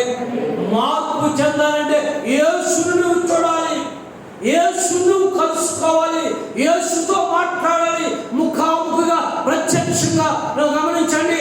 దేవుని సన్నిధిలో ప్రార్థన చేస్తూ ఉండాలి. యేసుతో మాట్లాడడం వల్ల గమనించండి, ఆమెలో ఉన్న లోపాలన్నీ కూడా ఆమె కనబడ్డాయి. రెండు చేతులు దేవుని స్తోత్రం చెప్పండి. మీకు బాగా వివరంగా చెప్తాను, అర్థమయ్యే రీతిలో చెప్తాను. యేసు ప్రభుని చూడగానే లోపాలు ఎలా పోతాయండి అని మీరు అనుకోవచ్చు. అద్దాన్ని చూడగానే, నేను జయప్రకాష్ గారు, అద్దాన్ని చూడగానే మనలో ఉన్న లోపాలు, మన ముఖం మీద ఉన్న లోపాలు మనకు కనబడతాయి. అప్పుడు మనం ఇలా ఉండకూడదని చెప్పేసుకున్నాం. యేసు పరిశుద్ధుడు. హల్లెలూయా, హల్లెలూయా, హల్లెలూయా. ఆయన పరమ పరిశుద్ధుడు. చప్పట్లు కొట్టేసి మెచ్చండి. ఆ పరిశుద్ధ దేవుని మనం చూసేటప్పటికి మన జీవితం ఎంత పాపంలో ఉందో, ఎంత శాపంలో ఉందో, ఎంత నాశనములో ఉందో, ఎంత దేవునికి విరుద్ధమైన అసహ్యమైన జీవితంలో ఉందో మనకు అర్థమవుతున్నప్పుడు మనకు అనిపిస్తుంటుందండి, ఈ మురికి జీవితంలో మనకు విడుదల కావాలి. ఆయన మాట్లాడుతుండగా ఆమె పరిశుద్ధపరచబడ్డాది, ఆయన చూస్తుండగా ఆమె పరిశుద్ధపరచబడ్డాది. ఆమె అంటుంది, నీవు నిజముగా ప్రవక్తవని నేను నమ్ముచున్నాను. నువ్వు నాలో ఉన్నది చెప్తున్నావు, నేను ఏమి చేశానో చెప్తున్నావు. అందుకనే ఊరిలోకి వెళ్ళింది. దేవుని స్తోత్రం చెప్పండి. ఇప్పుడు ఊరు యేసు ప్రభువు రావద్దంటే ఊరు బయట ఉన్నాడు. ఊరు బయట నుండి ఆమెతో మాట్లాడు. ఆమె ఊర్లోకి వెళ్ళింది. ఆమె ఊర్లోకి వెళ్ళాడుందండి. ఇదిగో నేను చేసినవన్నీ, నేను ఇంకా మీకు చెప్పాలంటే నేను చేసిన తప్పిదాలన్నీ, నేను పడినటువంటి శాపములన్నీ, నేను బ్రతుకులో నాశనం చెందినటువంటి తప్పుడు నడకలన్నీ నాతో చెప్పిన మెస్సయ్య నేను కనుక్కున్నాడు. ఆయన మనం ఊరేగుతున్నాడు. మీరు రావద్దని చెప్పారు కదా, మీరు రావద్దని చెప్పారు కదా, ఆయన నాతో చెప్పాడు. ఆ పాత్మలు మార్పు చెందడం చూసి, పాపాత్ముడు మెస్సయ్యని చూశాను, నేను చేసినవన్నీ చెప్పడం చూసి ఆ ఊరు వారందరూ ఊరు వెలుపులోకి వచ్చారట. ఆ ఊరు వారందరూ ఊరు వెలుపులోకి వచ్చారంటే ఆయన మాట్లాడడం చూశారు. దేవుడికి స్తోత్రం చెప్పండి. ఆ మాట చూద్దామా? ఆ మాట చూద్దాం. చూడండి 30వ వచనం చూడండి. 30వ వచనం 39వ వచనం చూడండి. నేను చేసినవన్నీ నాతో చెప్పినవని ఆ స్త్రీ యొక్క మాటను బట్టి ఆ ఊరిలోని సమరయులు అనేకులు ఆయన యందు విశ్వాసముంచురి. దేవుడి స్తోత్రం చెప్పండి. హల్లెలూయా. ఆ ఊర్లోకి బయటకు వచ్చారు. ఆయన మాటలు విన్నారు. ఆయన మాటలను బట్టి గమనించండి. ఆయన మాటలను బట్టి ఆయన యందు విశ్వాసం ఉంచారు. దీన్ని మీకు ఇంకా అర్థమయ్యేలా చెప్తాను. ఆమె చూసింది యేసు ప్రభు అనే పండును తిందే. గమనించండి, ఆమె చూసి ఆ పండును తిని బయటికి వెళ్ళింది. రెండని చెప్పి ఆ చెట్టు దగ్గరికి వచ్చింది. మీకు అర్థమయ్యేలా చెప్తాను. ఆ చెట్టును చూపించి ఆయన మాటలు వినిపించింది. ఆ రక్షణ భాగ్యం వాళ్ళకు కూడా దొరికింది. దేవుని స్తోత్రం చెప్పండి. ఆ మాటలు వాళ్ళు విన్నారు, ఆ పండు వాళ్ళు తిన్నారు. వాళ్ళ హృదయంలో వెళ్ళినప్పుడు వాళ్ళకు తృప్తి అనిపించింది. అనేకులు ఆయనని విశ్వసించారు. ఇంకా మనం చూస్తే చాలా ఆశ్చర్యమైన మాటలు కనబడుతుంది. చూడండి, ఇంకా మనం చూస్తే ఆ సమరయులు ఆయన యొద్దకు వచ్చి తమ యొద్ద ఉండుమని ఆయన వేడుకొని, కనుక ఆయన అక్కడ 2 దినములు ఉండెను.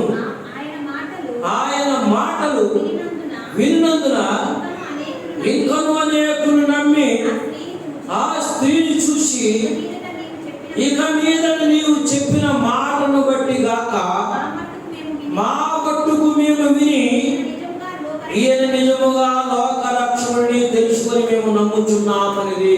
దేవుని స్తోత్రం చెప్పండి. హల్లెలూయా. దేవుని బిడ్డలారా, నా ప్రియమైన వారు, మనకు గమనించండి, ఆరాధన మనం చేసేటప్పుడు ఆత్మతో చేయాలి, సత్యంతో. మన హృదయం పరిశుద్ధంగా ఉండాలి, మన చేతులు పరిశుద్ధంగా ఉండాలి, మన నోరు పరిశుద్ధంగా ఉండాలి, మన కళ్ళు పరిశుద్ధంగా ఉండాలి, మన ఆత్మ పరిశుద్ధంగా ఉండాలి, మన నడక పరిశుద్ధంగా ఉండాలి. గమనించండి, మన జీవితాలు ఒక ఆశీర్వాదంగా మారాలంటే గమనించండి, మనం ఆత్మతో సత్యంతో దేవుని ఆరాధన చేయడానికి మనం ప్రభుని వెంబడిద్దామా? ఇంతవరకు మనం ఎలా ఆరాధన చేస్తున్నాం? ఏ విధంగా ఆరాధన చేస్తున్నాం? ఏదో వచ్చి వెళ్ళిపోవడమేనా? ఆరాధన చేస్తూ చేతులెత్తుతూ పాటలు పాడుతూ గమనించండి, ఆరాధన చేయడమేనా? హృదయముతో ఆరాధన చేయాలి. హృదయముతో ఆరాధన చేయండి, సత్యముతో ఆరాధన చేయండి. దావీదుకి ఆత్మ మళ్ళీ చెప్తున్నా, ఏం లేదంటే సత్యం తెలియదు, నీతి తెలియదు. కనుకనే తప్పడుగు వేసి దావీదు తన జీవితాన్ని పాడు చేసుకున్నాడు. మళ్ళీ జ్ఞాపకం చేస్తున్నాడు. సింహాన్ని చెప్పాడు, ఎలుగుబంటిని చంపాడు, గొల్లియాతుని చంపాడు. ఏం చంపుకోలేకపోయాడంటే చెప్పాలి, ఏం చంపుకోలేకపోయాడు? శరీరాన్ని చంపుకోలేడు. మనం చాలా మందిని జయించేస్తామండి. మన మాట వల్ల, క్రియ వల్ల, మన చూపు వల్ల, మన ఆలోచన వల్ల, మన జ్ఞానం, చాలా మందిని జయించేస్తాం. కానీ శత్రువును చంపినటువంటి దావీదు శరీరాన్ని చంపుకోలేకపోయాడు. కారణంగా గమనించండి, అతనిలో ఆత్మ ఉంది కానీ సత్యం లేదు.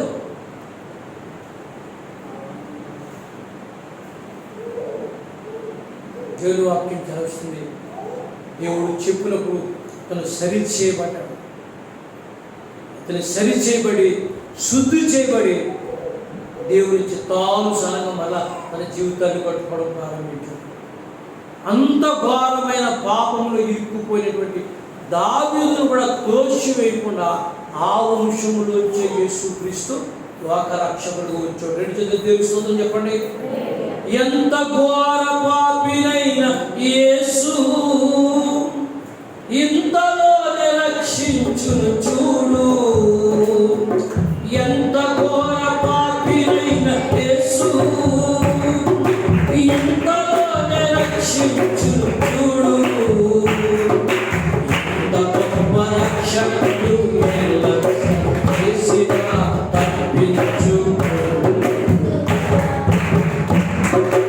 ఇంత గొప్ప రక్షకుడు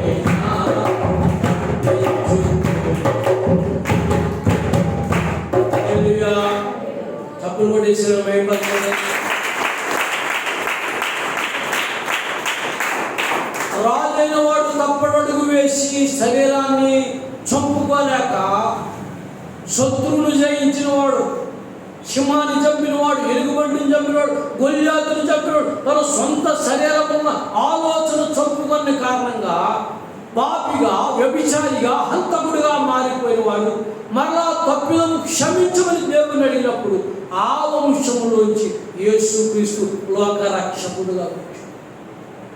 ఈ రోజున నిన్ను నన్ను కొట్టివేయకుండా నిన్ను నన్ను చేర్చుకోవడానికి ఆయన ఇష్టపడుతున్నాడు. దావీదు అన్నాడు, దేవా నా యందు శుద్ధ హృదయము నాకు కలుగ చేయు, నా అంతరంగములో స్థిరమైన మనసు మరలా నాకు నూతనముగా పుట్టించు.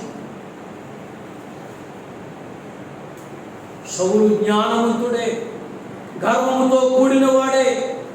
గమనించండి, యేసు ప్రభువును ఆకాశములో చూసినప్పుడు, ఆయన స్వరాన్ని విన్నప్పుడు అతని జీవితాన్ని మార్చుకున్నాడు. యేసును చూసిన వెంటనే అతని జీవితం మారిపోయింది. అతను స్వరం విన్న వెంటనే అతను ఉన్న గర్వం పోయింది. దేవుని స్తోత్రం చెప్పండి. అతను ప్రార్థన చేయడం ప్రారంభించాడు, పరిశుద్ధాత్మను పొందుకున్నాడు, బాప్తిసం పొందుకున్నాడు. యేసుక్రీస్తు లోకరక్షకుడని ఆయన సాటిస్తున్నాడు. ఉన్నతమైన వంశంలో పుట్టనని విర్రవీగిపోయాడు. ఉన్నతమైన వంశంలో పుట్టని విర్రవీగిపోయాడు. కొంతమంది వారికి ఉన్నటువంటి స్థితిని బట్టి, జ్ఞానాన్ని బట్టి, గర్వాన్ని బట్టి, వంశాన్ని బట్టి, లేకపోతే వాళ్ళకున్న స్థితిని బట్టి వాళ్ళు గర్వపడుతుంటారు. దేవుని వాక్యం చదివిస్తుంది, యేసుతో ముఖాముఖిగా నువ్వు మాట్లాడు. ముఖాముఖిగా నువ్వు మాట్లాడినప్పుడు నీవు ఆయన వలే మారిపోతావు. మూడవదిగా అపాత్మురాలు, ఆమె జీవితం చిన్నాభిన్నమైపోయింది, శాపగ్రస్తమైపోయింది. ఎవరు లేని సమయంలో నీళ్ళ దగ్గరకు వచ్చింది. ఒంటరిగా ఉన్న సమయాన్ని చూసి యేసు ప్రభు ఆమెతో మాట్లాడుతున్నాడు. దేవుని స్తోత్రం చెప్పండి. ఒక ప్రత్యేకమైన విషయం ఏంటంటే, దేవుడు కొన్నిసార్లు నీ హృదయంతో మాట్లాడుతుంటాడు. నీవు హృదయంతో మాట్లాడుతుంటాడు. నేను విశాఖపట్నంలో గమనించని ఉన్నప్పుడు నా జీవితం పరిస్థితులు చిన్నాభిన్నంగా ఉన్నప్పుడు యేసు ప్రభు నాకు తెలుసు అనుకున్నాను, కానీ యేసు ప్రభు వాక్యం చదువుతున్నాను అనుకున్నాను, కానీ యేసు ప్రభు లోకరక్షణని అనుకుంటున్నాను, కానీ ఆయన నా హృదయంలో చేర్చుకోలేనప్పుడు, శాపకరమైన దరిద్రంలో ఉన్నప్పుడు గమనించని నా 2 కాళ్ళు మోకాళ్ళ మధ్య పెట్టుకుని, నేను దేవుని సత్యం, నా 2 కాళ్ళు మోకాళ్ళ మధ్య పెట్టుకుని ఉద్యోగం చేస్తూ కూర్చుని అర్ధరాత్రి వేడుస్తున్నాం. కోర్ట్ హాస్పిటల్ ఉద్యోగం చేస్తూ గమనించండి, అర్ధరాత్రి మోకాళ్ళు గమనించండి, నా తలకాయ మోకాల్లో పెట్టుకుని ఏడుస్తున్నాం. ఒక ఆయన వచ్చి, పెద్ద ఆయన, బాబు ఎందుకు ఏడుస్తున్నావు? ఏమైంది నీకు? నీకెవరు లేరా? నీకెవరు లేరా? నీ హృదయం ఎందుకు పగిలిపోతుంది? నీ జీవితం ఎలా ఎందుకుంది? ఇప్పుడు అన్నాడు, అయ్యా నీకెవరు లేకపోయినా, నిన్నెవరు చేర్చుకోకపోయినా, నీ చదువు నీకు పనికి రాకపోయినా, నీ జ్ఞానం నీకు పనికి రాకపోయినా, నేను శాపం వెంటాడినా, దరిద్రం వెంటాడినా, దోషం వెంటాడినా, పాపం వెంటాడినా, పరిస్థితులు మారిపోయినా, యేసునే దేవుని కుమారుడు యేసుక్రీస్తు ప్రభు ఉన్నాడు. ఆయన నీ హృదయంలో చేర్చుకో. 2 చేతుల దేవుని స్తోత్రం చెప్పండి. ఆయన ఎవరో నాకు తెలియదు, కానీ ఈరోజుకి నేను దేవుడి సాక్షి చెప్తున్నాను. ఆయన ఎవరో నాకు తెలియదు, కానీ ఆ రాత్రి గమనించండి, ఆయన చెప్పిన మాట, యేసునటువంటి దైవరక్షకుడిని, దేవుని కుమారుని నీ హృదయంలో చేర్చుకో, నీ జీవితం అంతా ఆశీర్వదించబడాలి. నేను గమనించండి, ఆ రాత్రి యేసుక్రీస్తు ప్రభువు వారిని నా సొంత రక్షకుడిని అంగీకరించాను. నా హృదయంలో చేర్చు. ఏదో తెలియని ఆనందం, తెలియని సంతోషం. అప్పటి నుంచి కూడా గమనించండి, దేవునితో నడవాలి, దేవునితో జీవించాలి. దేవుడు ఉంటే మన జీవితంలో ఆశీర్వాదం, ఒక సంతోషం అని చెప్పి ఆత్మతోనూ సత్యంతోనూ ఆయన ఆరాధన చేయడం ప్రారంభించారు. ఒంటరిగా గదిలో ఉన్నప్పుడు పాటలు పాడేవాడిని, మీరు నమ్మండి, దేవుని సత్యం. ఒంటరిగా గదిలో ఉన్నప్పుడు పాటలు పాడేవాడిని, ఆరాధన చేసుకునేవాడిని, దేవుని స్తుతించేవాడిని. పరిశుద్ధాత్మ దేవుడు దిగి వచ్చేవాడు, జరగబో సంగతులు చెప్పేవాడు, ఆయన దేవుడు ఇచ్చే ఆశీర్వాదాల గురించి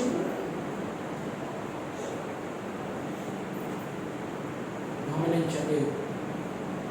దేవుని ఆశీర్వాదం, దేవుని కాపుదల, దేవుని రక్షణ గమనించండి. శాపగ్రస్తమైన నీ జీవితంలో ప్రవేశించినప్పుడు నువ్వు ఎంత ఆశీర్వదించబడతావంటే చెప్తున్నాను, అనేక మందికి ఆశీర్వాదంగా మార్చబడతావు. దేవుని స్తోత్రం చెప్పండి. హల్లెలూయా, హల్లెలూయా. ప్రియమైన దేవుని బిడ్డలారా, ఈ శాపగ్రస్తురాలు ఎప్పుడైతే యేసుక్రీస్తు వారితో మాట్లాడిందో, యేసుక్రీస్తు ప్రభువు వారిని ఆమె హృదయంలో చేర్చుకుందో, ఆమె జీవిత విధానం మారిపోయింది, ఆమె పరిస్థితి మారిపోయింది. లోకంలోకి వెళ్ళి ఆ లోకంలో ఉన్నటువంటి ఆ సమరలందరినీ తీసుకుని వచ్చి యేసు ప్రభు ఒక మాటలు వినిపించారు. ఈ రోజున గమనించండి, ఇక్కడ దేవుడు వాక్యం పెట్టిన దేవుడు, నీ బిడ్డలకు దేవుడి వాక్యం పంచుతున్నావా? నీ యజమాని దేవుడి వాక్యం పంచుతున్నావా?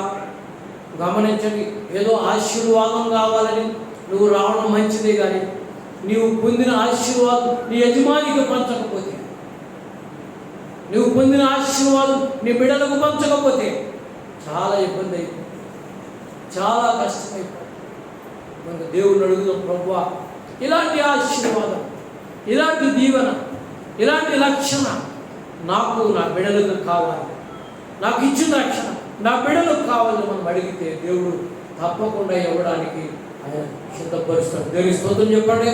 హల్లెలూయా, హల్లెలూయా. 25 సంవత్సరాలుగా మీరు నమ్మండి, గమనించండి, 25 సంవత్సరాలుగా, ఇంచుమించుగా 30 సంవత్సరాలుగా దేవుడితో నడుస్తున్నటువంటి ఎందుకు ఈ మాటలు గమనించండి. సారికి ప్రతి ఆరాధన మీకు చెప్తారంటే గమనించండి. ఎన్నో ఇబ్బందులు ఎదుర్కొన్నాను, ఎన్నో కష్టాలు ఎదుర్కొన్నాను, ఎన్నో శ్రమలు ఎదుర్కొన్నాను, ఎన్నో శోతలు ఎదుర్కొన్నాను, ఎన్నో రోగములు ఎదుర్కొన్నాను, ఎన్నో మరణమున్నాలు దాటి, ఎన్నో ప్రాణాపాయాలు తప్పించుకున్నాను. కానీ ఎప్పుడూ యేసయ్య నా చెయ్యి విడిచిపెట్టలేదు. రెండు చేతులెత్తి దేవుని స్తోత్రం చెప్పండి.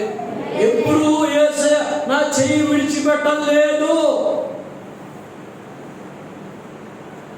అవి నా మీద నుంచి వెళ్ళిపోయినాయి, కానీ యేసయ్య వాటిలో నన్ను తప్పిస్తూనే ఉన్నాడు. కనుకనే ఇంకను ఆయనంటే ఇష్టపడి ఆరాధన చేస్తున్నాడు. గమనించండి, ఆరాధించినప్పుడు ఆత్మతోనూ సత్యంతోనూ ఆరాధన చేసినప్పుడు అనేకులు దేవుడు వర్ధిల్లుతారు. మన గ్రామాలు, మన కుటుంబాలు రక్షించబడతాయి. అలా రక్షించబడడానికి పరిశుద్ధాత్మ దేవుడు మనల్ని నడిపించి కాపాడి వారి నుంచి రక్షించును గాక. ఆమె చిన్ని ప్రార్థన చేసుకుందాం. అందరూ లేచి నిలబడండి, చిన్ని ప్రార్థన చేసుకుందాం. తల వచ్చండి, లేచి నిలబడండి, చిన్ని ప్రార్థన చేసుకుందాం. ప్రార్థన బండ్లు మూసుకోండి, తల వచ్చండి. ప్రేమ కలిగిన మా తండ్రి గారు మీకు వందనాలు. ఆత్మతోనూ సత్యముతోనూ ఆరాధన చేయడం మాకు నేర్పించు. దావీదు తన జీవితంలో తండ్రి నిన్ను తృప్తికరమైన శుద్ధ హృదయంతో ఆరాధించే స్థితికి తెచ్చావు. సౌలు ప్రార్థన చేస్తూ పరిశుద్ధాత్మను పొందుకొని కానీ నీ వాక్యాన్ని ప్రకటించి ఆరాధన చేసే భాగ్యం ఇచ్చు. శ్రమలలో కూడా సంఖ్యలు వేసిన, శరసాల్లో వేసిన వాళ్ళు పాడుతూ ప్రార్థన చేస్తూ ఆరాధన చేస్తూ తన జీవితంలో నిన్ను మహింపరచు. ద్వారా నీ నామమును బట్టి సమరయ స్త్రీ తన జీవితంలో శాపాన్ని తొలగించు, పాపాన్ని తండ్రి నిన్ను ఆరాధించడానికి తనను, తన గ్రామాన్ని, తనకు కలిగిన వారందరినీ కూడా నీ వైపు తిప్పడం. అలాంటి ఆరాధన మేము కూడా చేయడానికి ఒక సహాయం ప్రభు. ప్రార్థన విన్నందుకు వందనాలు. ఈ వాక్యంలో మీరు నాతో మాతో మాట్లాడినందుకు స్తోత్రం. యేసు నామమున ప్రార్థించి స్తుతించి అడుగుచున్నాము పరమ తండ్రి. అందరికీ వందనాలు.